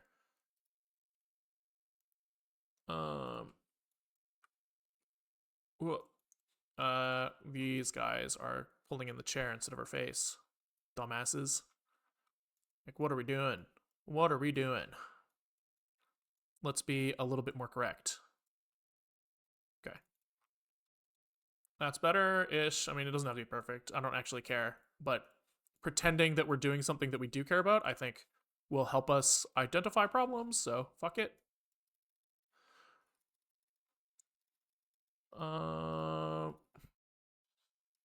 Sure. And then let's say we want to tint the Slurpee a little bit to color correct him. So, oh, this doesn't work yet. Blomp, blomp, blomp. Okay, so we bring this guy in and we bring him in here now. We put the Slurpee in her hand. There's something wrong with the way scaling works here. I kind of implemented it so that like we do XY scaling and where I grab with the cursor never changes. But if I grab something like right next to the center, then like how that is affects this thing is like really disproportional. It feels kind of weird. So I don't really like, you know, like that, whatever is happening like here does not feel good. So I don't really know how to fix that. Because like the concept of sticking to the mouse feels kind of right, but it's obviously not. Obviously not. That is too big. Right? It's just like what is it's so finicky. It feels like. But whatever. Now let's cut out a piece of her hand and put that on top. This is that bug I was talking about, by the way, when GitHub was spazzing the fuck out. Checking if the changes broke the image editor. Yeah, we're just checking.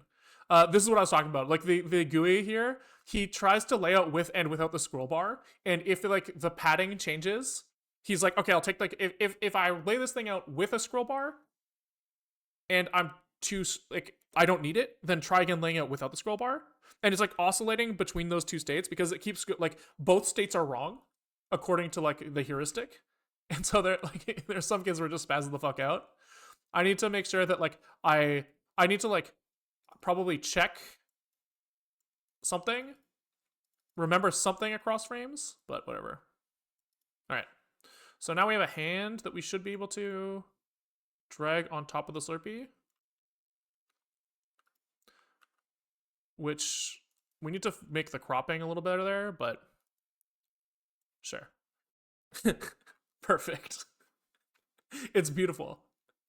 And then like let's try this widget, make sure we can go in here and like change the tint of this guy. That seems fine. What haven't we covered? We've done path, we've done composition, we haven't done text. That looks fine.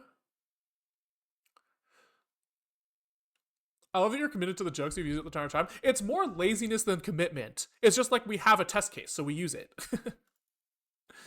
Yeah, that seems to work. What if we want to give like her some laser eyes or something? Let's do this. Boom, boom, boom. Perfect. Perfect. Yeah, okay. Nothing crazy happening. Like memory usage looks like it's been pretty stable. Sidebar content is changing, but probably just because the drawing view is like a more expensive sidebar than everything else. We go back here and we look at like memory usage again. Sidebar content should drop. Yeah, looks like we're not doing anything like brain dead fucking stupid, which is kind of nice. Try the incremental compilation. Yeah, that's a good thought. So now that we're like we're comfortable with everything, let's commit -m and we'll say compilation fixes. Which were honestly not too bad. If we didn't have our own custom allocators, like what have we changed here that's not allocators related? A couple like the build system change where root module is now a pointer. The check step is broken now, and like we had a lot of like these type info changes, which were like they're free to fix. It's like it just takes like no mental effort there, and then some type resolution stuff. But overall, not that bad. Not that bad. Oh, and then I guess the that array list change. But yeah, overall, not that bad at all.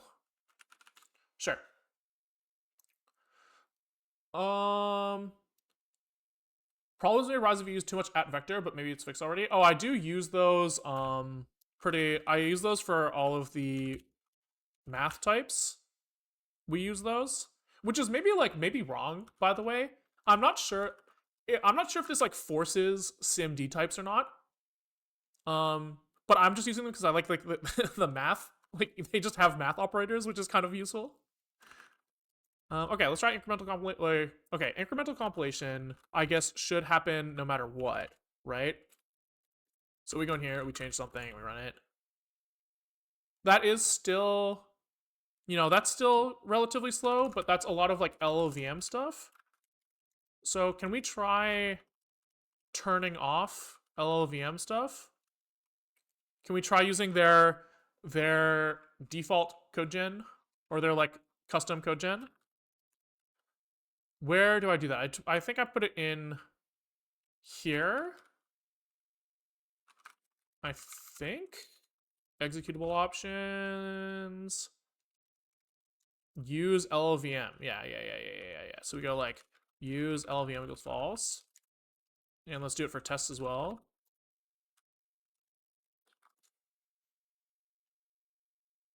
Oh, you're saying I should be doing zig build f incremental? Oh, it's not like on by default?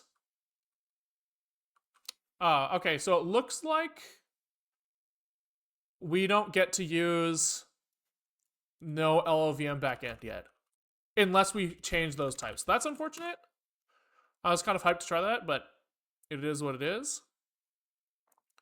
So you guys are saying I should be able to go into another window, and I should be able to be like, let's get into our Zig 014 environment. Is watch required? Probably not. Probably not. That's probably if I want to sit there and actually watch changes, right? It's required. Ah, fuck. Really? So I can't just do like zig build f incremental?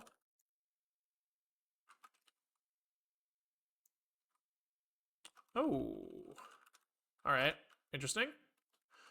Interesting.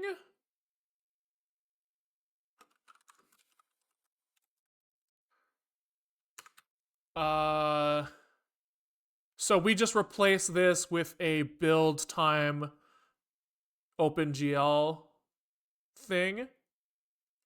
I think that fixes it.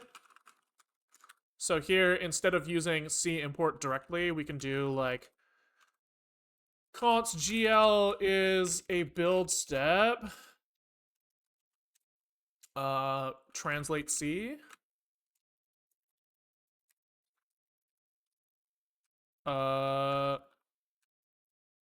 Which I guess maybe this becomes a header file.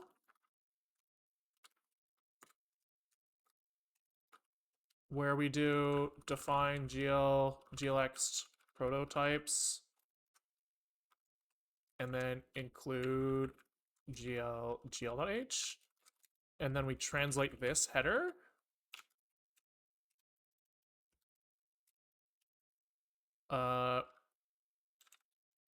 Source glh,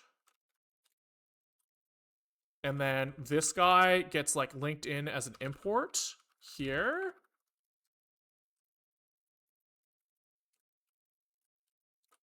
How does this guy, what does he create? Does he not have like, how do I get his output? Generated file, output file, here we go. So this is like output file here. And then we have to remove gl.zig. Uh-huh. And then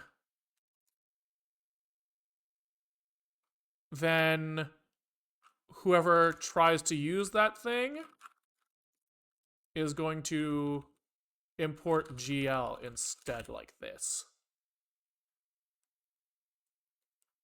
I think. That feels right to me.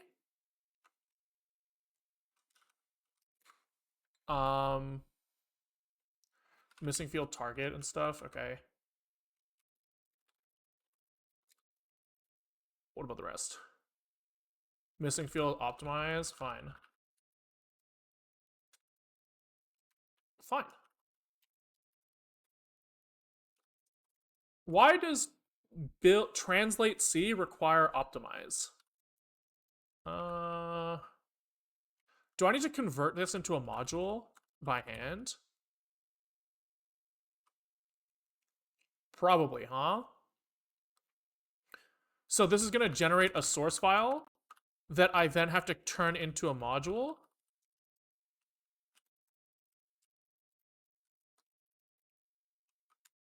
I guess.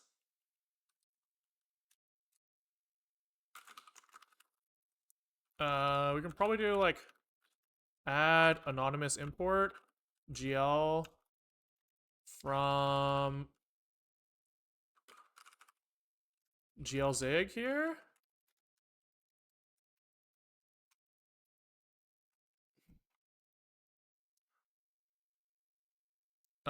This thing is mad because I want to generate. Sure.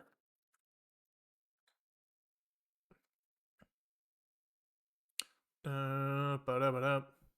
Ba-da-ba-da-doo-doo. Oh, and here we need to fucking add.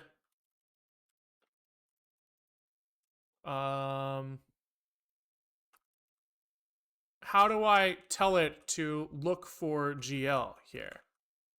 Right, we used link system library before, but this doesn't link anything. So how do I tell him to like I don't have like the include dir. I don't know the include dir. I want you to fucking find it. You know? So is there like a helper function for that? Add include path. Add system include path. Add config header. Add framework path. But I don't know the path. Right? Am I like fucking crazy? I feel like I'm not crazy for not wanting like unless like maybe stood build has some way to like resolve dependencies. Like when I call add anonymous import here. No, not this, sorry. Link system library. This guy must like look for it somehow, somewhere. Right?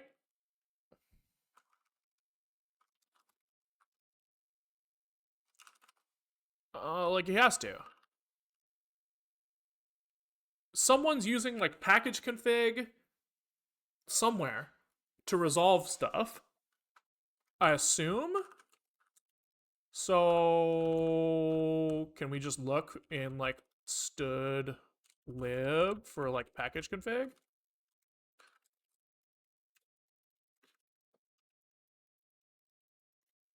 Yeah, so here in the compile step they have that. And here they have package config package. Here in modules they have use package config, but like who uses this thing? In compile.zig,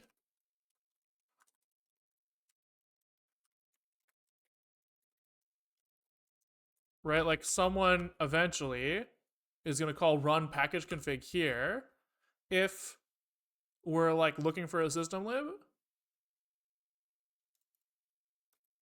right? And then they're going to put that in the results here.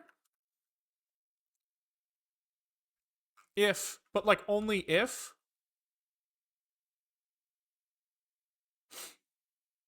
Only if use package config, which I don't know if is on or not. Which we can probably check from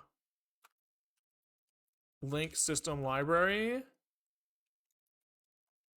This guy has some link system library options. Use package config is on by default, right?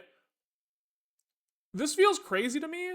So this is like built into like the compile step, which we're not running. So if we want like, doesn't this just make the translate C step like not fucking usable? Like if I need to feed it a path, that just means that I have to run package config myself, I guess.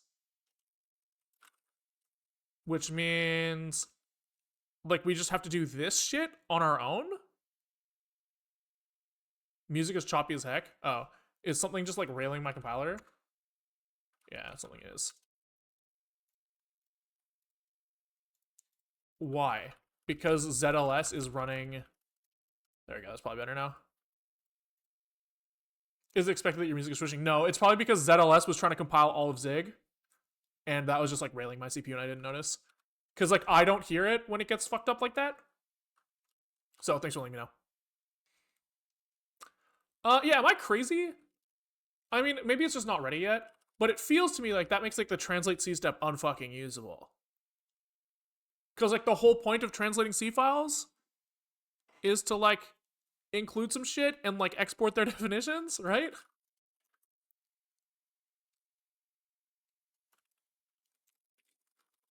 But okay, so maybe I mean, I wonder if I'm just missing something where does the translate C step does do this too? No, there's no imports of package config here, so he couldn't. Yeah, it kind of blows.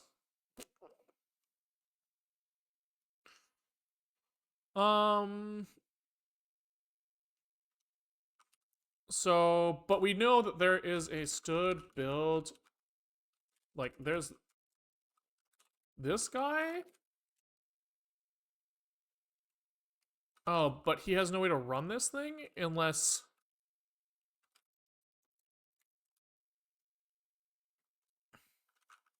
Get package config list. This is also in compile.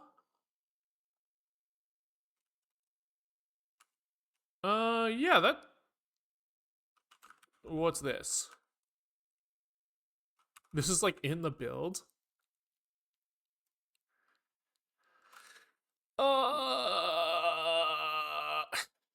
That I've never ever seen this before. That's a crazy type. That's kind of funny. I like it. It's kind of neat. Translate C, foo mod, foo create module, add system library, GL. You're saying that works? I don't see how that would work. But we could try it. So foo mod is foo create module, where so you're saying if I do this, it works better?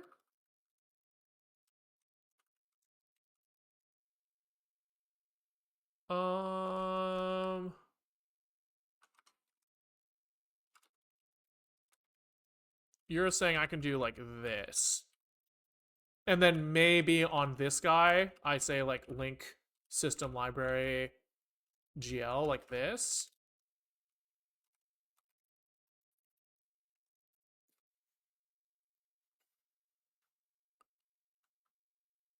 I guess you guys were all saying to do that, which makes sense. But he's still mad. He's saying gl.h not found.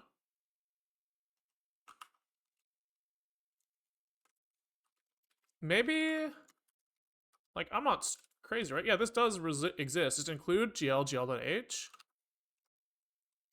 So I'm not convinced. I'm not convinced.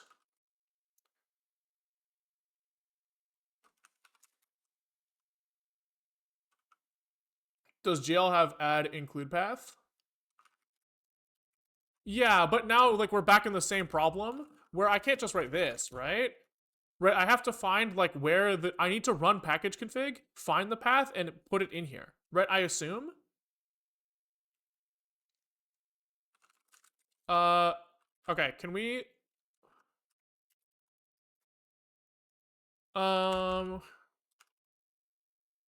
okay, let's do this for a second. Comment all of this out. Run with verbose mode, and he should tell us where he found it. Actually, we should just do like env grep gl. LDD zig out bin simp. There we go. This should tell us where this is coming from.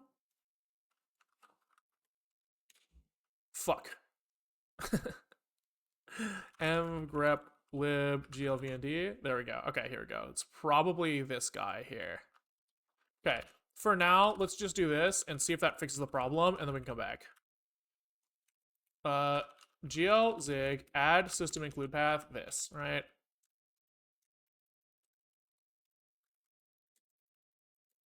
I don't know if this is how I do this. Stood build lazy path. Current working tree relative. And then that should fix itself.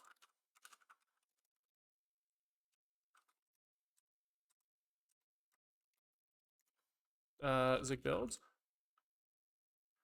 You can run packaging config manually. Yeah, true.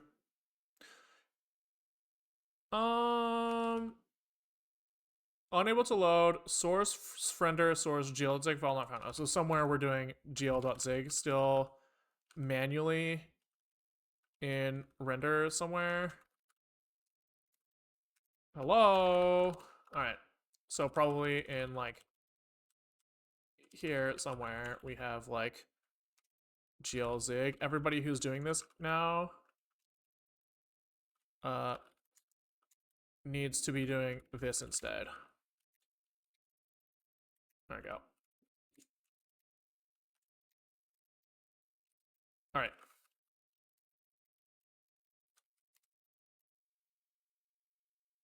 Just submodule the entirety of Mesa. Okay, so now can we do f incremental? Because that was the only use of using namespace. Yes, but this is obviously still slow. So if we do watch in another terminal,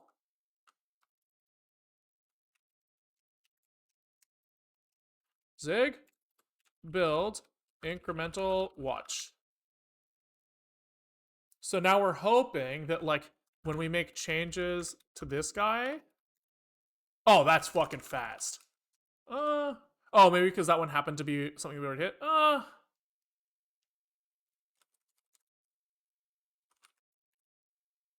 I mean that's not that fast. Do you also need no LVM? But I can't, which sucks, right?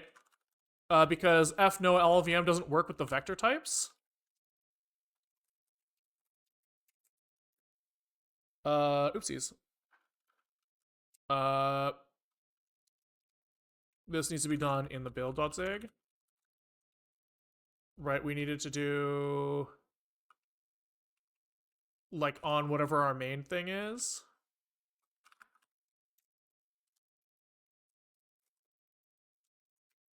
Right, if we do this now, I think that it doesn't compile because the vector types need them.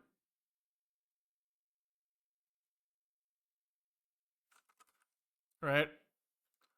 If you disable emit binary, you can still use it, but the emit binary change was broken because of the C imports. Oh, but C import's gone. Wait, we fixed. Oh no, there's still some. There are still some, but maybe we just remove all uses of C import, and maybe that fixes it, right? So we still know zig build check it was broken according to that bug because of C import, right? So if we introduce a compile error here, yeah. So yeah, I really don't want to have to omit the fucking binary every time I do everything. That's fucking annoying. So we need to improve the compile speed, and I think that looks like removing all uses of C import. Which a lot of these are just fucking okay, let's get rid of this. They are planning on removing C import anyways, yeah. So it makes sense. We might as well do it, but it's just a little annoying. Great. Grep C import and source. Oh, because there's fucking caches in there as well. Right. Okay, fine. Dot dash iname zig cache. Get the fuck out of here.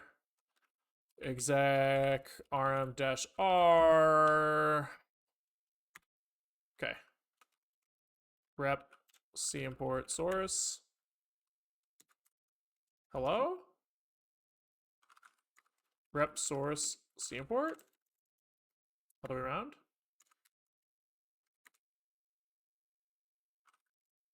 C import.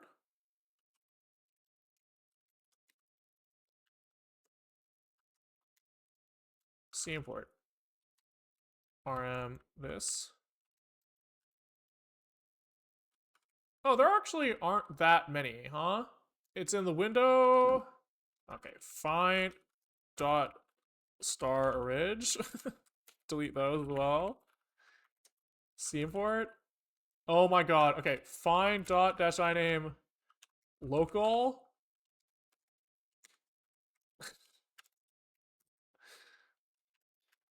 Why do I have so much garbage in here? Well, we're looking for remote.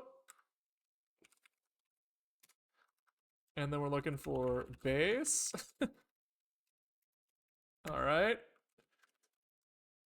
All right, we're down to a few. Here we go. These are all the real ones. Dangerous commands. Yeah, I know. um. Okay, let's do this one first. Um. So it looks like, I guess, on the root executable, I need something like trash so I can root it. I'm like really trusting my Git history here. Like a lot. Um so app dependencies here, I guess this probably belongs in here.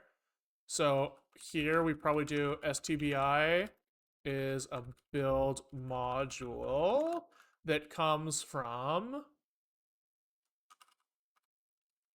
doing something like std build translate C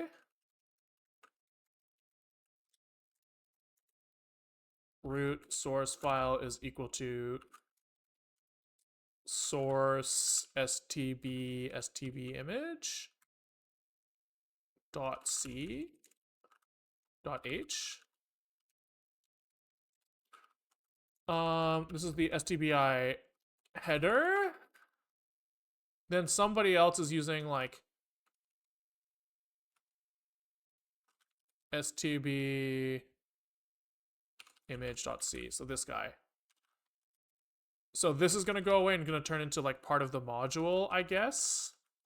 So we're going to be like stbi is equal to b create module or stbi header create module like this. Then we're going to say that this guy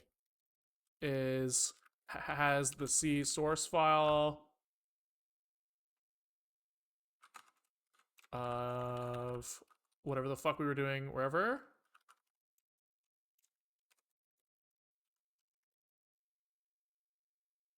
Yeah.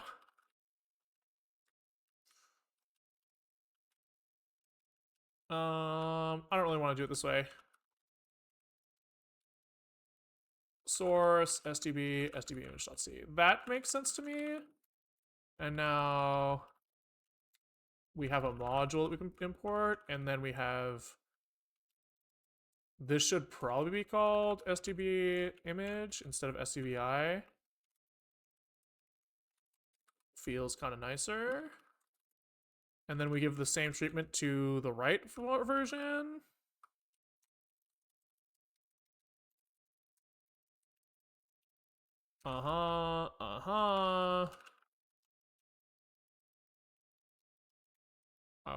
Okay.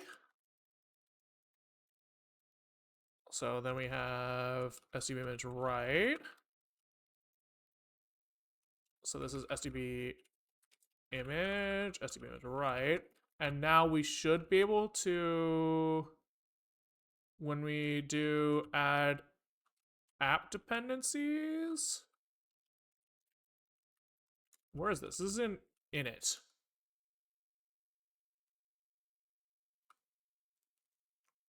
Oh, I see. So these are part of svimp, which is a module already. So here we should just be able to be like we might not have to do anything. Maybe we'll do like add root, like add import. STBI is STB image is this, and image right is image right, which means that we probably don't need these guys to be exposed anywhere else. They're just kind of used there. What doesn't he like here?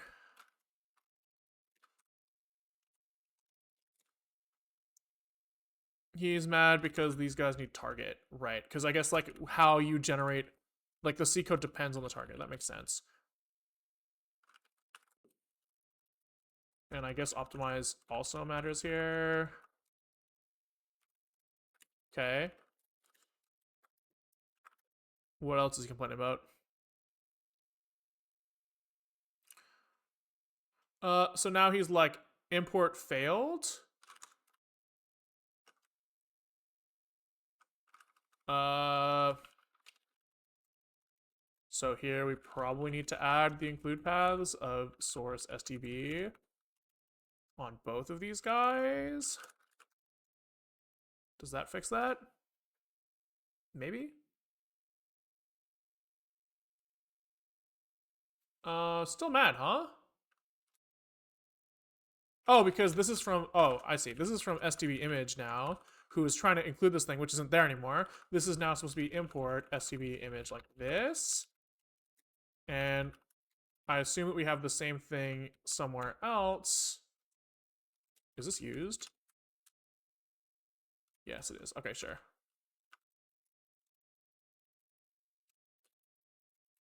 Okay.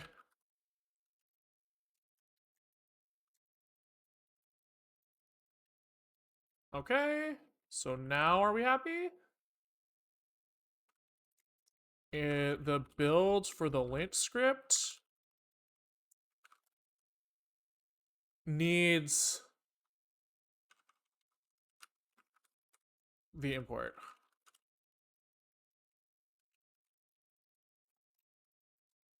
So that means that we do need to expose it. Image right. All right. Which means that we do need like STB image right is a stud build module. Boom. Image, not IAMG. And then that means STB image right here is equal to STB image right. Okay, let's try that.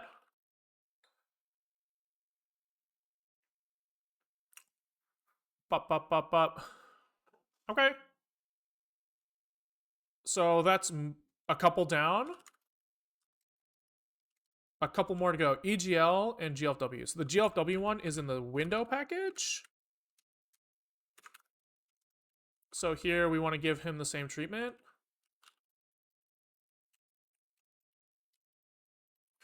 Where we say const GLFW is a translate C. Ugh.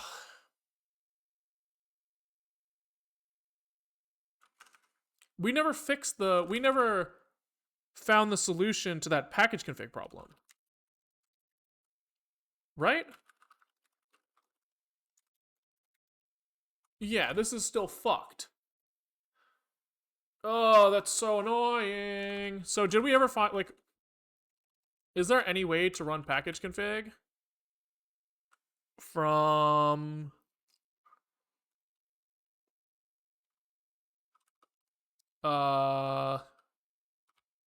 did we find anything that lets us do that? Lib standard. Can you just shell out? Yeah, I guess so, huh? It's just kind of annoying. Is that just a fix?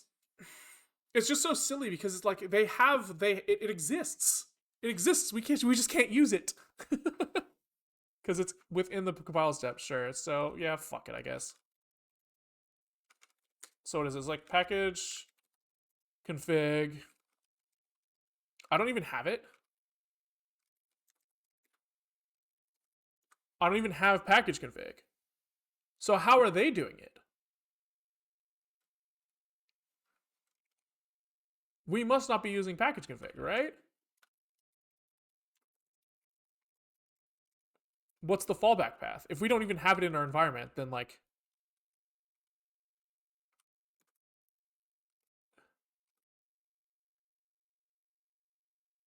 oh, so they just link it directly? How do they know the include path?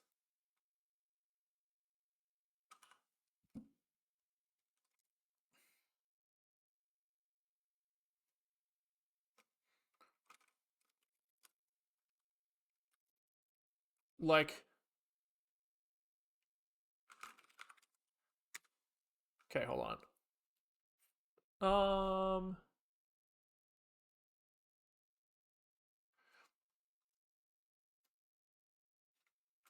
Right, like this is doing some heavy lifting here. I assume this like link of EGL. Okay, let's. This is making our lint script. So here, let's like play with this command.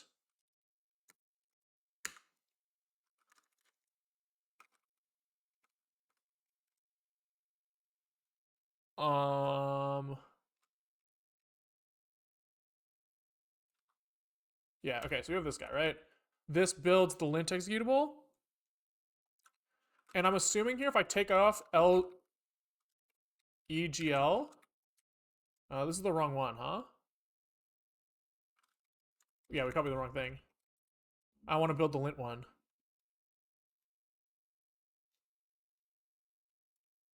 Yeah, wait, this. How the fuck?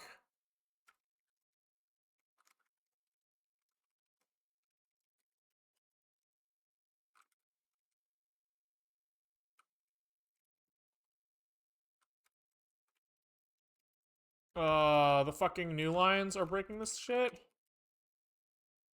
Oh yeah, that's annoying. Uh, can we S end of line with nothing? New line? Nothing? There we go.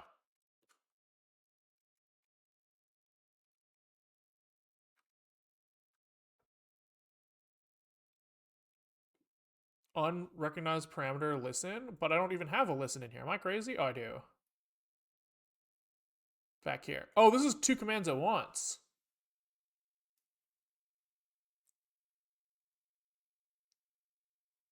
Yeah, I see. So it should be this. This right here. Not again, baby. Okay. This is the one. And then it's still fucked up. That's cool. Love that.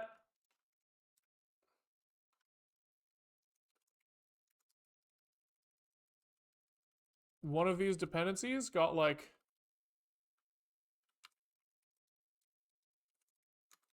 the fuck? Unrecognized parameter depth phallic. Oh, here.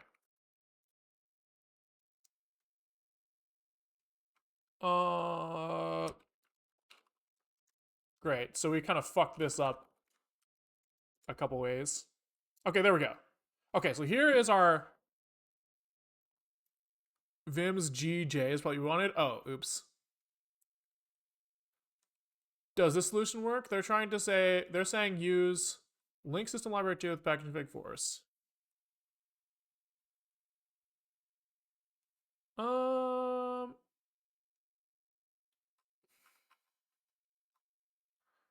But I like don't even have package config available.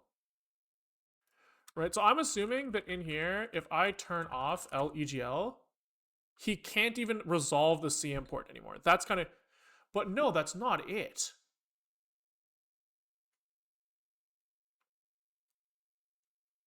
So the C import is succeeding and he's just failing to link now. So like, where is it coming from?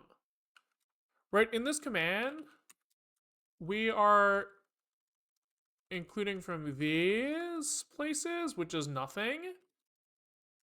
It must be like C flags. Right? It must be coming from here? Maybe? Nix. Right? If it's like shelling out to someone else and that person knows to look at Nix C flags, no? M grep dash I. How the fuck? Oh,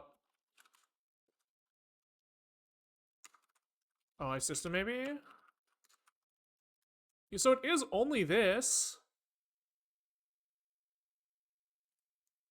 I'm so confused. Because, like, it makes sense to me that, like, it doesn't know where this shit is. Like, I understand that. But, like, I don't understand why, like, how it knows. Like, it makes sense that Translate C can't find it. It makes less sense to me that, like, the normal build can find it. Okay, let's just double check here that if I go into, like, lint and I say, like, use, like, how do I specify that I want package config off? Like, is this allowed? I assume not. I assume that's not where it goes. Yeah. So who's asking about, like, use? It was in, like, the compile step. Ah, it's part of the library. I see. So it's when I say here.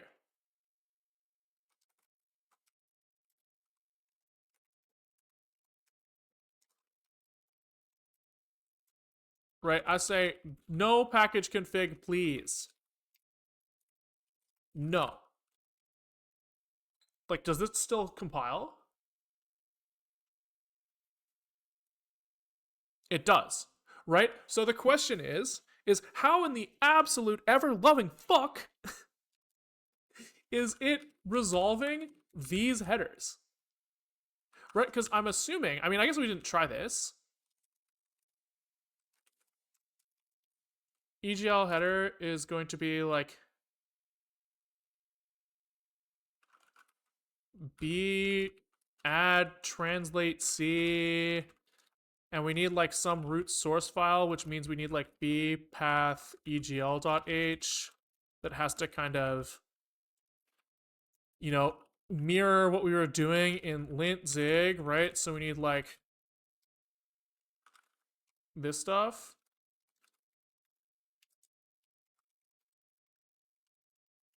Right? This is kind of what we're trying to do. Then we say like lint exe add root module add import here, and it's like egl is from eglh create module, right? This is where we were before. Then egl is equal to import egl like this, right? That's kind of like what we expect to work, how we expect this stuff to work. We need the target and shit. Target equals target, and optimize equals optimize. Probably something like this. Zig! Exclamation mark, exclamation mark, exclamation mark. Log! I have questions! Thank God you're here. If you want, do you want to be my Zig support guy?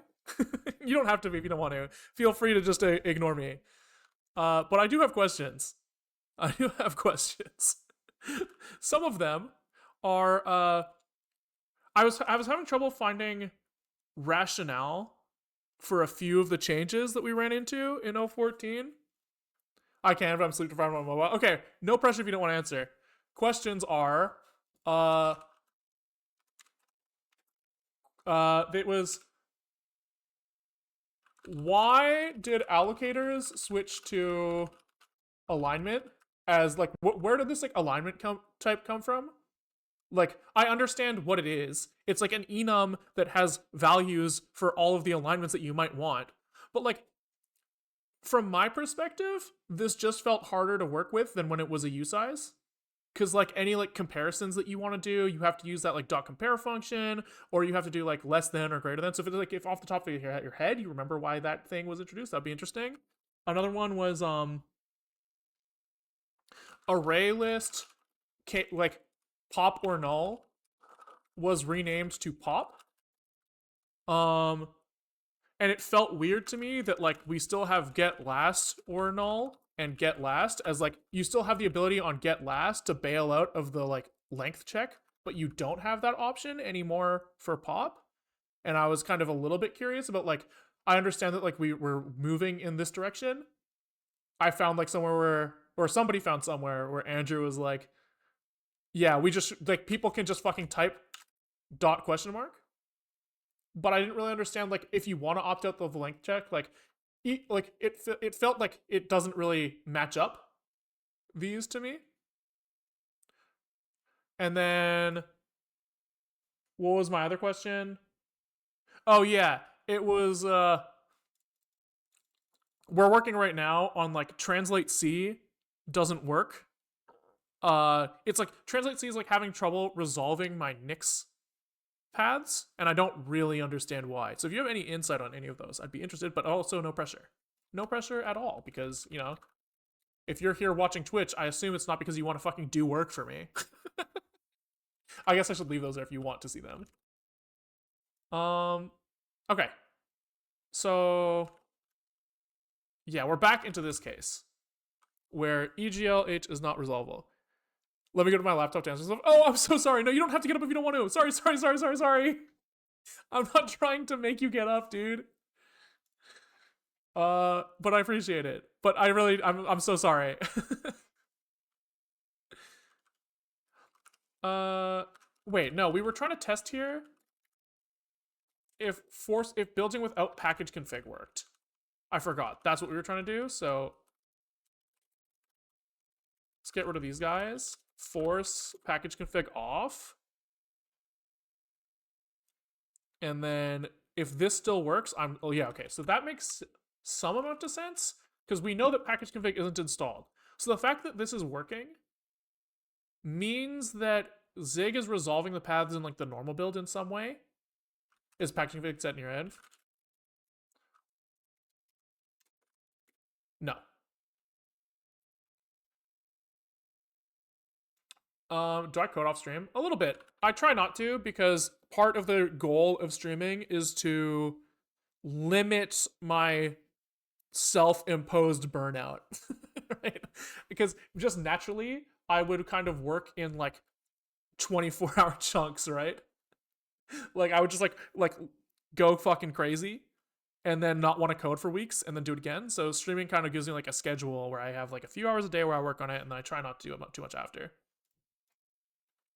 Physically unable. Yeah. Okay.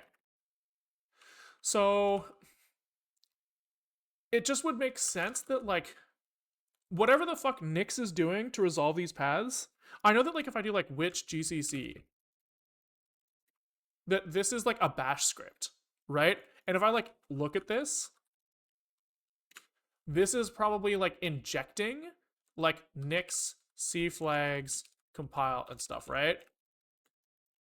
Right. So he's probably like injecting these into like the actual command of GCC, right? And so like I wouldn't be shocked if somehow that's working its way into like Zig's build somehow. Like if you have like take it up with LLVM, but it's also like 5 more instructions and 1 trivially predicted branch if you probably can't even measure it. Re-pop question mark. That makes sense. That makes sense. That was kind of my guess there, was that like either it gets optimized out or it really doesn't fucking matter. So like why fucking bother? Yeah, so I wouldn't be surprised if like Zig is like querying either like our built-in Clang or built-in GCC for like what compile flags it should be using. I know that there's some way to do that. Like I think you can do like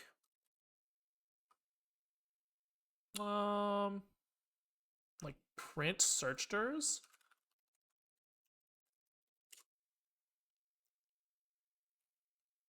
Yeah, right. There's like,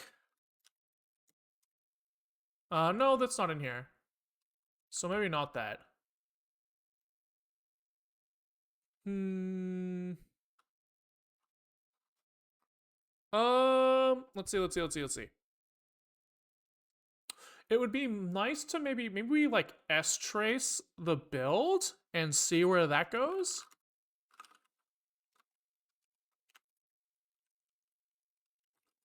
Like S trace. There's like follow forks.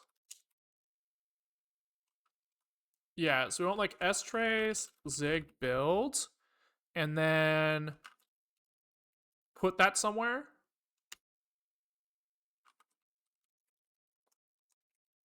And then here we want to look for like who is looking for Gulvund. Or like at the very least, like maybe we can look for like usages of GCC.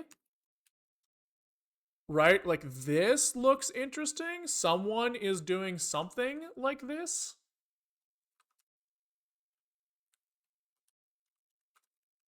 Right, which would line up with my guess. Who's PID 38363? Can we like look for who made this?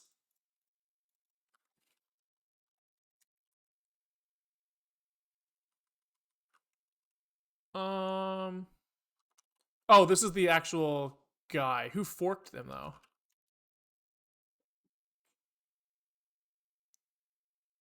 So if you don't have a schedule, you just end up programming the whole day. Sometimes, and then sometimes I don't. I guess we could like look at what these arguments do.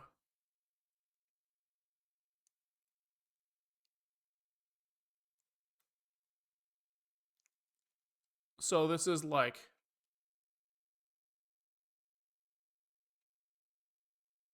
I mean, this is also something. What is like man GCC? Man GCC. It's like dash E. What's that do?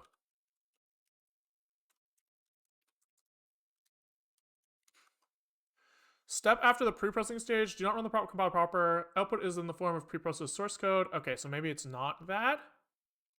So that's like pre-process. What was the other stuff in there? WP-V.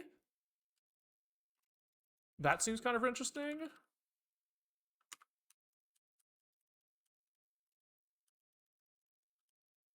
What is that? GCC.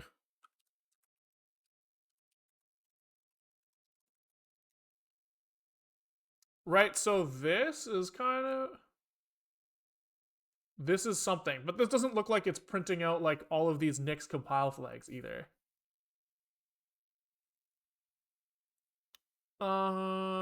So it doesn't look like this is where it would be getting it.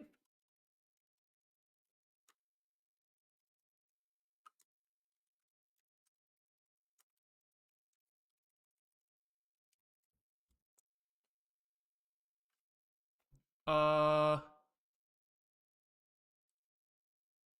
but it does like this. He is somehow touching GLVND from this thing.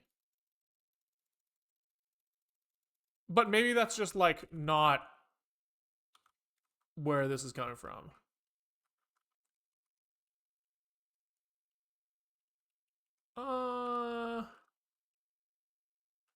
Yeah, it's hard to tell. Hard to tell.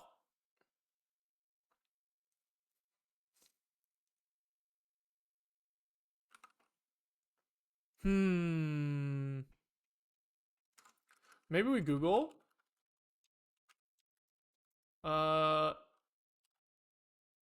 system includers.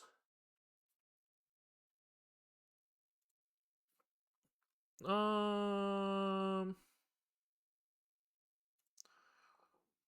like, oh, we could also try doing Zig translate C by hand. Oopsies. That's kind of an interesting, yeah, so this kind of makes sense. He's got the same problem. Okay. That's a clue.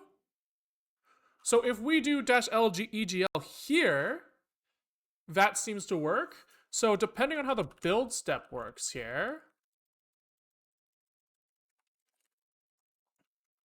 we might have a way in.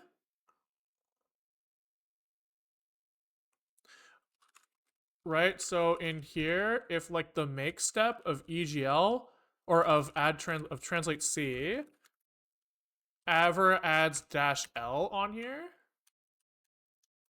he does not. He does not. Which kind of sucks.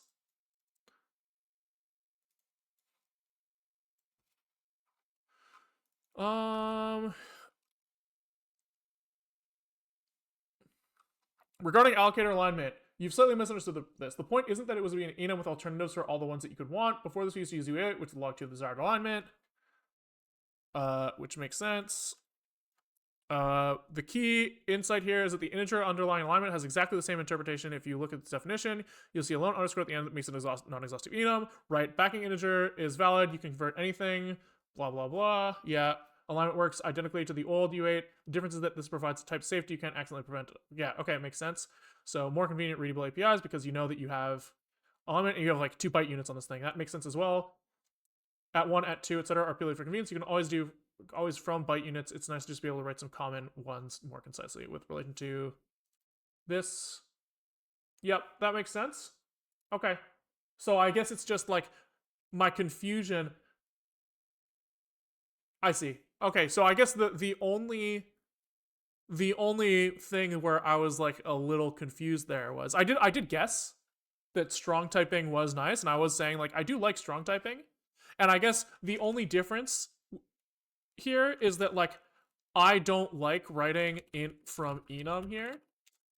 I would much rather like when I strong type, I prefer writing x value, right, and doing it as a struct instead. But I can understand like that's just like a personal preference, and maybe I'm missing some reasons why the enum version is better, right? Like I know I see people do like strong int is like enum usize.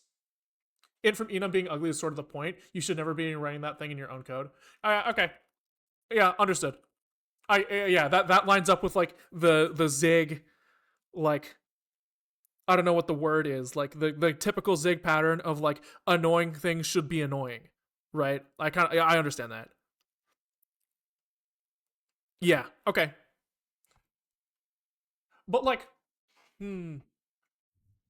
so I guess that kind of implies that the alignment field, when you're using it in your custom allocator implementation, you're kind of saying like using it as an int and writing int from enum is like kind of wrong, right? It's like really, if I had ownership of all of the types, which you guys do, like you should just be using. I mean, you should be using from byte units, not int from enum one dot x. Yeah, okay, understood. Wrong way. Yeah, I get what you mean though. I understand. I understand. Yeah, it makes sense. And you're like then you use 2 byte units, but like sometimes I want the log version, right? If I want the log, then I just type int from enum. But I guess you're kind of saying like, yeah, okay, I can see the argument. Syntactic sugar and Zig, it's called syntactic sriracha. I guess it is kind of like intentionally the point, yeah. Um, what do you want the log for? All the ops that you need should be existing methods on alignment, as far as I can tell. Yeah, let me see. Let's see what I ended up doing, because maybe I just wasn't using the type right. Int from enum. Maybe I'm actually not using it anywhere, and I'm just a dumbass, and I thought I was. Oh, enum. Stuff like this, I guess, where like I take in I take in like some alignment, and I then in my like buddy allocator, I have like like free lists for each alignment size. So I have like, a list of like 4 byte pointers and like 8 byte pointers, whatever. And then here, like, I was trying to make sure that like if my length lines up, if so, like basically my allocator doesn't support like give me 8 bytes, give me 2 bytes with 8 byte alignment. Like that's not supported. And so I wanted to like check that like the free list that I pick is like has alignment that lines up, but then I want to use the free list as numbers because like I'm indexing into which free list I'm using, stuff like that. It's like minor, but it's just one of those things where I was like, it felt nicer before as a U size or a U8 or whatever it was. But I mean, I understand. I'm not like trying to complain. I was more looking for the rationale, and so your rationale is just like it's a strong type, and those are hype, which I agree with generally. Okay, makes sense. Appreciate it. Um. Okay, retranslate C stuff. It seems like the Zig internally somehow is resolving EGL header path based off the fact that I pass -L EGL. And if I want to translate C, it doesn't look like I have an easy way to inject that stuff unless there's like extra options that I'm missing. C macros, include dirs, output file, link libc, yeah. Yeah.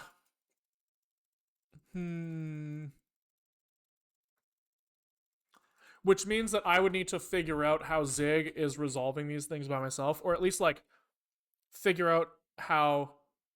I want like the generic system way of being like, where the fuck is my EGL header path? And like Nix is like wrapping another question you had for foo or null. The other o null like methods will probably be removed too. Just haven't been done yet. Makes sense. Makes sense. Basically, there's no point in having foo and foo or null when foo is unsafe and equivalent is very simple foo or null. Yeah. Okay. That was my guess. This was my guess earlier. Was that like basically the cost versus failure case differences are disastrous, right? It's like you're saving like a few instructions, and if you fuck that up, you're like crashing your program, and it's like who fucking cares? Like just don't like, it's not worth it. And then maybe even if you like bail out and do the optional dereference manually, then like even then maybe the compiler could like optimize that shit out. Now there are other questions I forgot. The other one was, I think I resolved it. I was like confused about translate C a little bit, but I think we've gotten closer to the right answer here. I was trying to figure out like, yeah, it's fine. It's fine. Appreciate it, Log. Appreciate it.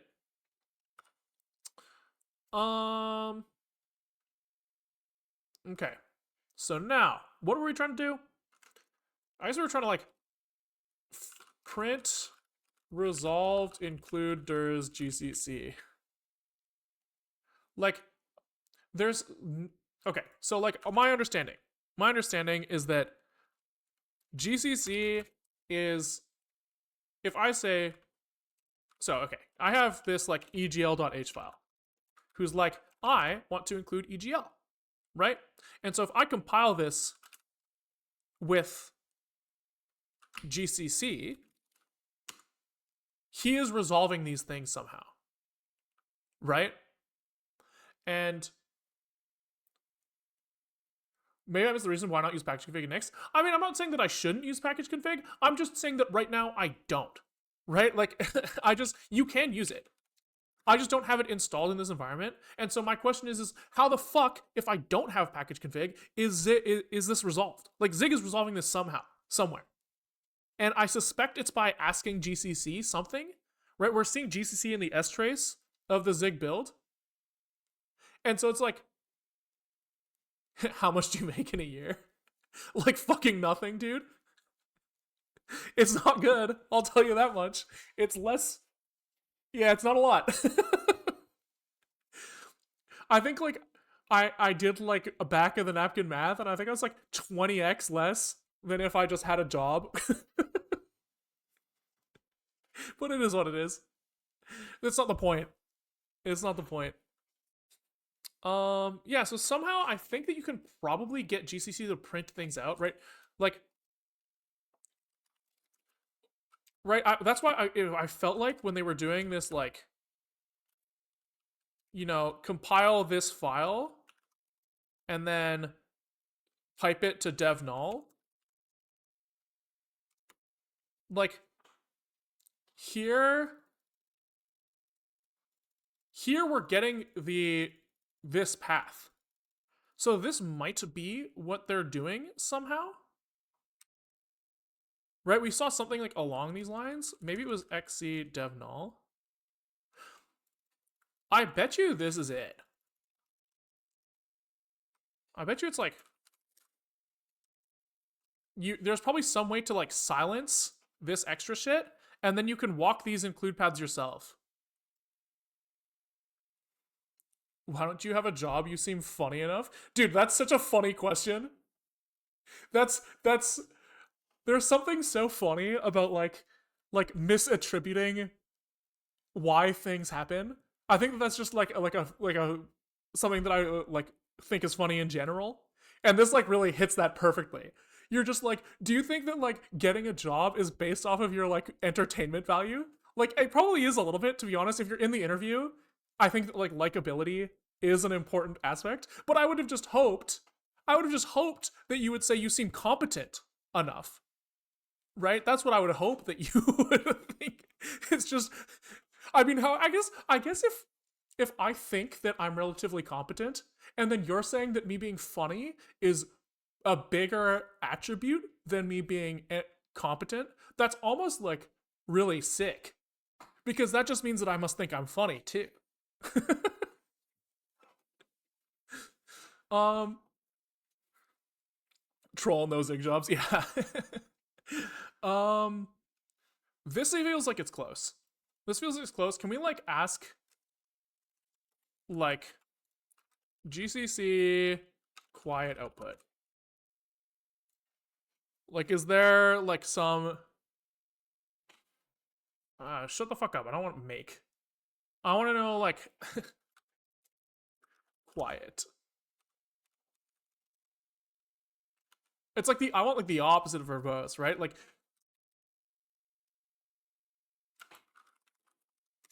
if I do output like dev null like this.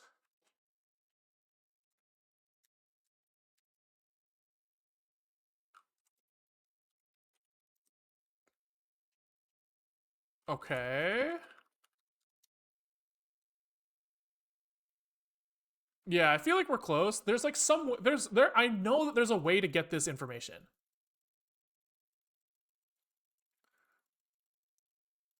Yeah, like does you do leak code? You'd rage so hard at how the questions are, dude, or how bad the questions are. I think my leak code is shit. I'll be honest.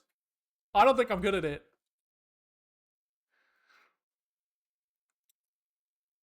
So does putting zig in your Nick shell result in GCC getting pulled in as well? I don't know, because I think GCC, it must. That's a good question. That is a good question. Which GCC? Right. So when I'm not in the shell, GCC is there. And then this is gonna pull zig 013. But I am kind of curious. I don't think your leak code is shit, just leak code in general. But I just mean that, like, I'm not like an algorithm guy. Yeah, so it does seem like if I do like which Steam, this is still run current software. So it does kind of look like Zig's Nix thing is pulling in GCC. We could see what that's doing. No, but are we still zigging or already nixing? I guess like a little bit of both. We're trying to get translate C to work correctly so that we can run incremental compilation. No. So that our check step doesn't work. Because incremental compilation isn't working. No, incremental compilation was working, but was slow because it's still doing the LLVM emit step. Our check step doesn't work because of this bug. Wherever the fuck it was. This bug that says C imports mean that if you don't emit a binary, nothing compiles, or at least like it doesn't emit errors correctly. And so we were trying to remove our C imports to make that work. So, and now because like our include directories for these C imports are kind of fucked up. Now we're in like Nix world trying to figure out how the fuck is Zig resolving these like weird Nix include paths. Where are you from? I'm in Vancouver, Canada. I don't see GCC in here, which is kind of interesting. But it could be that make derivation pulls in GCC automatically, which that wouldn't surprise me. I wonder if they're patching Zig at all to fix include paths. Would be interesting. I don't see anything obvious in here. What? Well, this is interesting.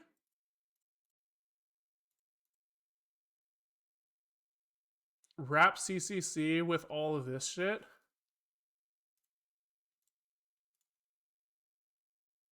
But this looks like maybe for something else. I don't really know what this is. So I'm not super convinced. So I think there's like GCC print default C flags.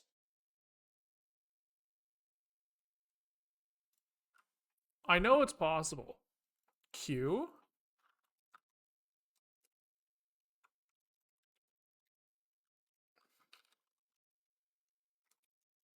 Let's just see what this guy said. Oh, that's not what I want. Okay.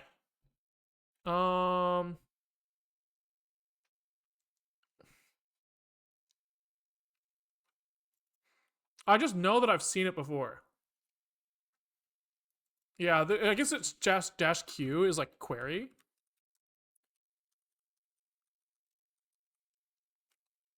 Nope. Okay, that's. Oh, help use optimizers to find the exact optimizers. So can we do like? Is there other? No, it's the only one.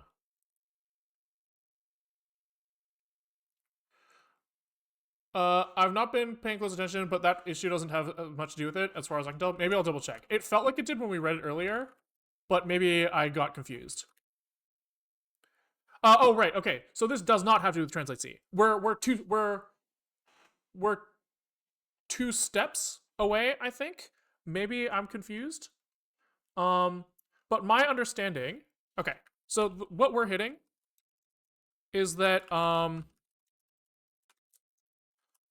Okay, well, let's find the right spot. So we have this. We were making this like check step before. So if we have like a, we comment out install artifact here, right? And we just say we'll have a check step who depends on this executable step. Oh fuck. Hold on, we're in the wrong version. If we do not type install artifact and instead just depend on the compile artifact, we don't get compile errors. And I believe somebody linked that issue, and when I read it, it seemed like it made sense. At least it like lined up with what we were saying, right? So if I go into like main here, and I'm just like, throw some garbage at the screen, this is not. Oh wait, are we back? I feel like this wasn't working before. How the fuck did this behavior change?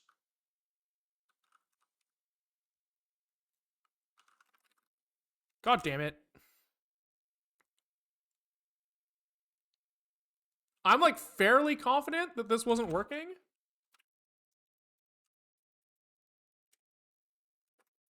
like we were seeing like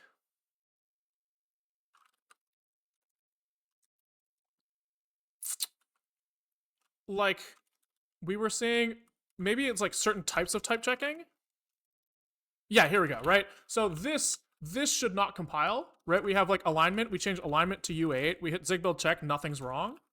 And then if we go into build zig and we type install artifact on this guy, right? So we don't just depend on him, but we also install that artifact. Now, when we type zig build check, he does error out. Yes. This was what we were hitting. So when we were reading this issue, it looked like this guy somebody kind of like pushed it, like found that it's like in cases where C import is hit, like it changes, and we were just like, okay, we'll trust that guy for now. But we didn't look too closely. Mind pushing this somewhere so I can debug? It definitely looks like that issue, but it's not about translate C. Yes, I agree. The translate C stuff was us trying to avoid the C files in the build, but then maybe I was confused that maybe I was confused. Yeah, I see what you're saying. So I got confused because I thought it was related to C imports, and you're saying no, it's just if there's a C source file in there at all, which we're not fixing. I see. I see. Yeah, okay. My bad. C import is translate C with a fancy hat. Yeah, okay, understood. I just misunderstood the bug then. Okay, then in that case, maybe I just push what we have right now with the two cases. I guess we'll put it back to the way I expect it to work. So before we were kind of doing this, where we had a check executable that was like a duplicated version of the original executable. Yes, we had a check executable here, and then we'll kind of do this with the breakage, I guess. So let's go into like back into cephalic zig, and we have alignment as U8 here. So here zig build should error and zig build check should not. And then I will push that and you can take a look. So zig build check. Boom. Okay, cool. In that case, if it's not related to the translate C stuff, I can just stop going down that path. In which case, we're generally pretty happy with the current state, other than the fact that the check step is broken. But we don't have a workaround for that anyways, so fuck it. Oops. Exit 0. Get add lint sh. Lint.shit. Okay.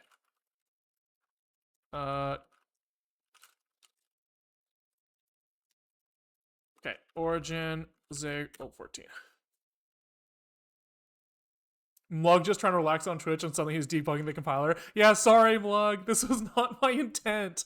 I'm not trying to make you do work for me. But appreciate it either way. It's kind of hype. It's kind of nice streaming because you just have like like I'm just like I ran into a problem and Mlug's like, okay, I will fix for you now. It's like hell yeah, dude. All right. Here's the I think this is the state where zig build check should work, and zig build and zig build check should produce the same failing output, and zig build check does not. All right. In that case, do we have anything else that we wanted to try on 014 before calling it? We tried incremental compilation. We tried f no LLVM. We couldn't use no LLVM because we're using vectors. But then somebody was saying that maybe if we could still use no LLVM on like, no, I don't remember. So we tried no LLVM, didn't work because vectors. We tried incremental compilation. We were annoyed because we still have to emit the binary. We kind of want incremental compilation without the binary emitting because that's the fast part. And was that it? You can't use native because vectors. Yeah, if we do zig build. Here, we'll show you again. There's like some to-dos in there essentially. Where is it? Add executable. No LLVM equals true. Oh my god, your install eject thing is so cursed. Shh. Yeah, I agree. uh, where? How did we do this before? It's not my fault that when you install an executable, it completely changes the behavior of the compile target mug. I don't think that's my fault. It's use LLVM, right? Not no LVM. I understand that that's a hack, but it's not my fault.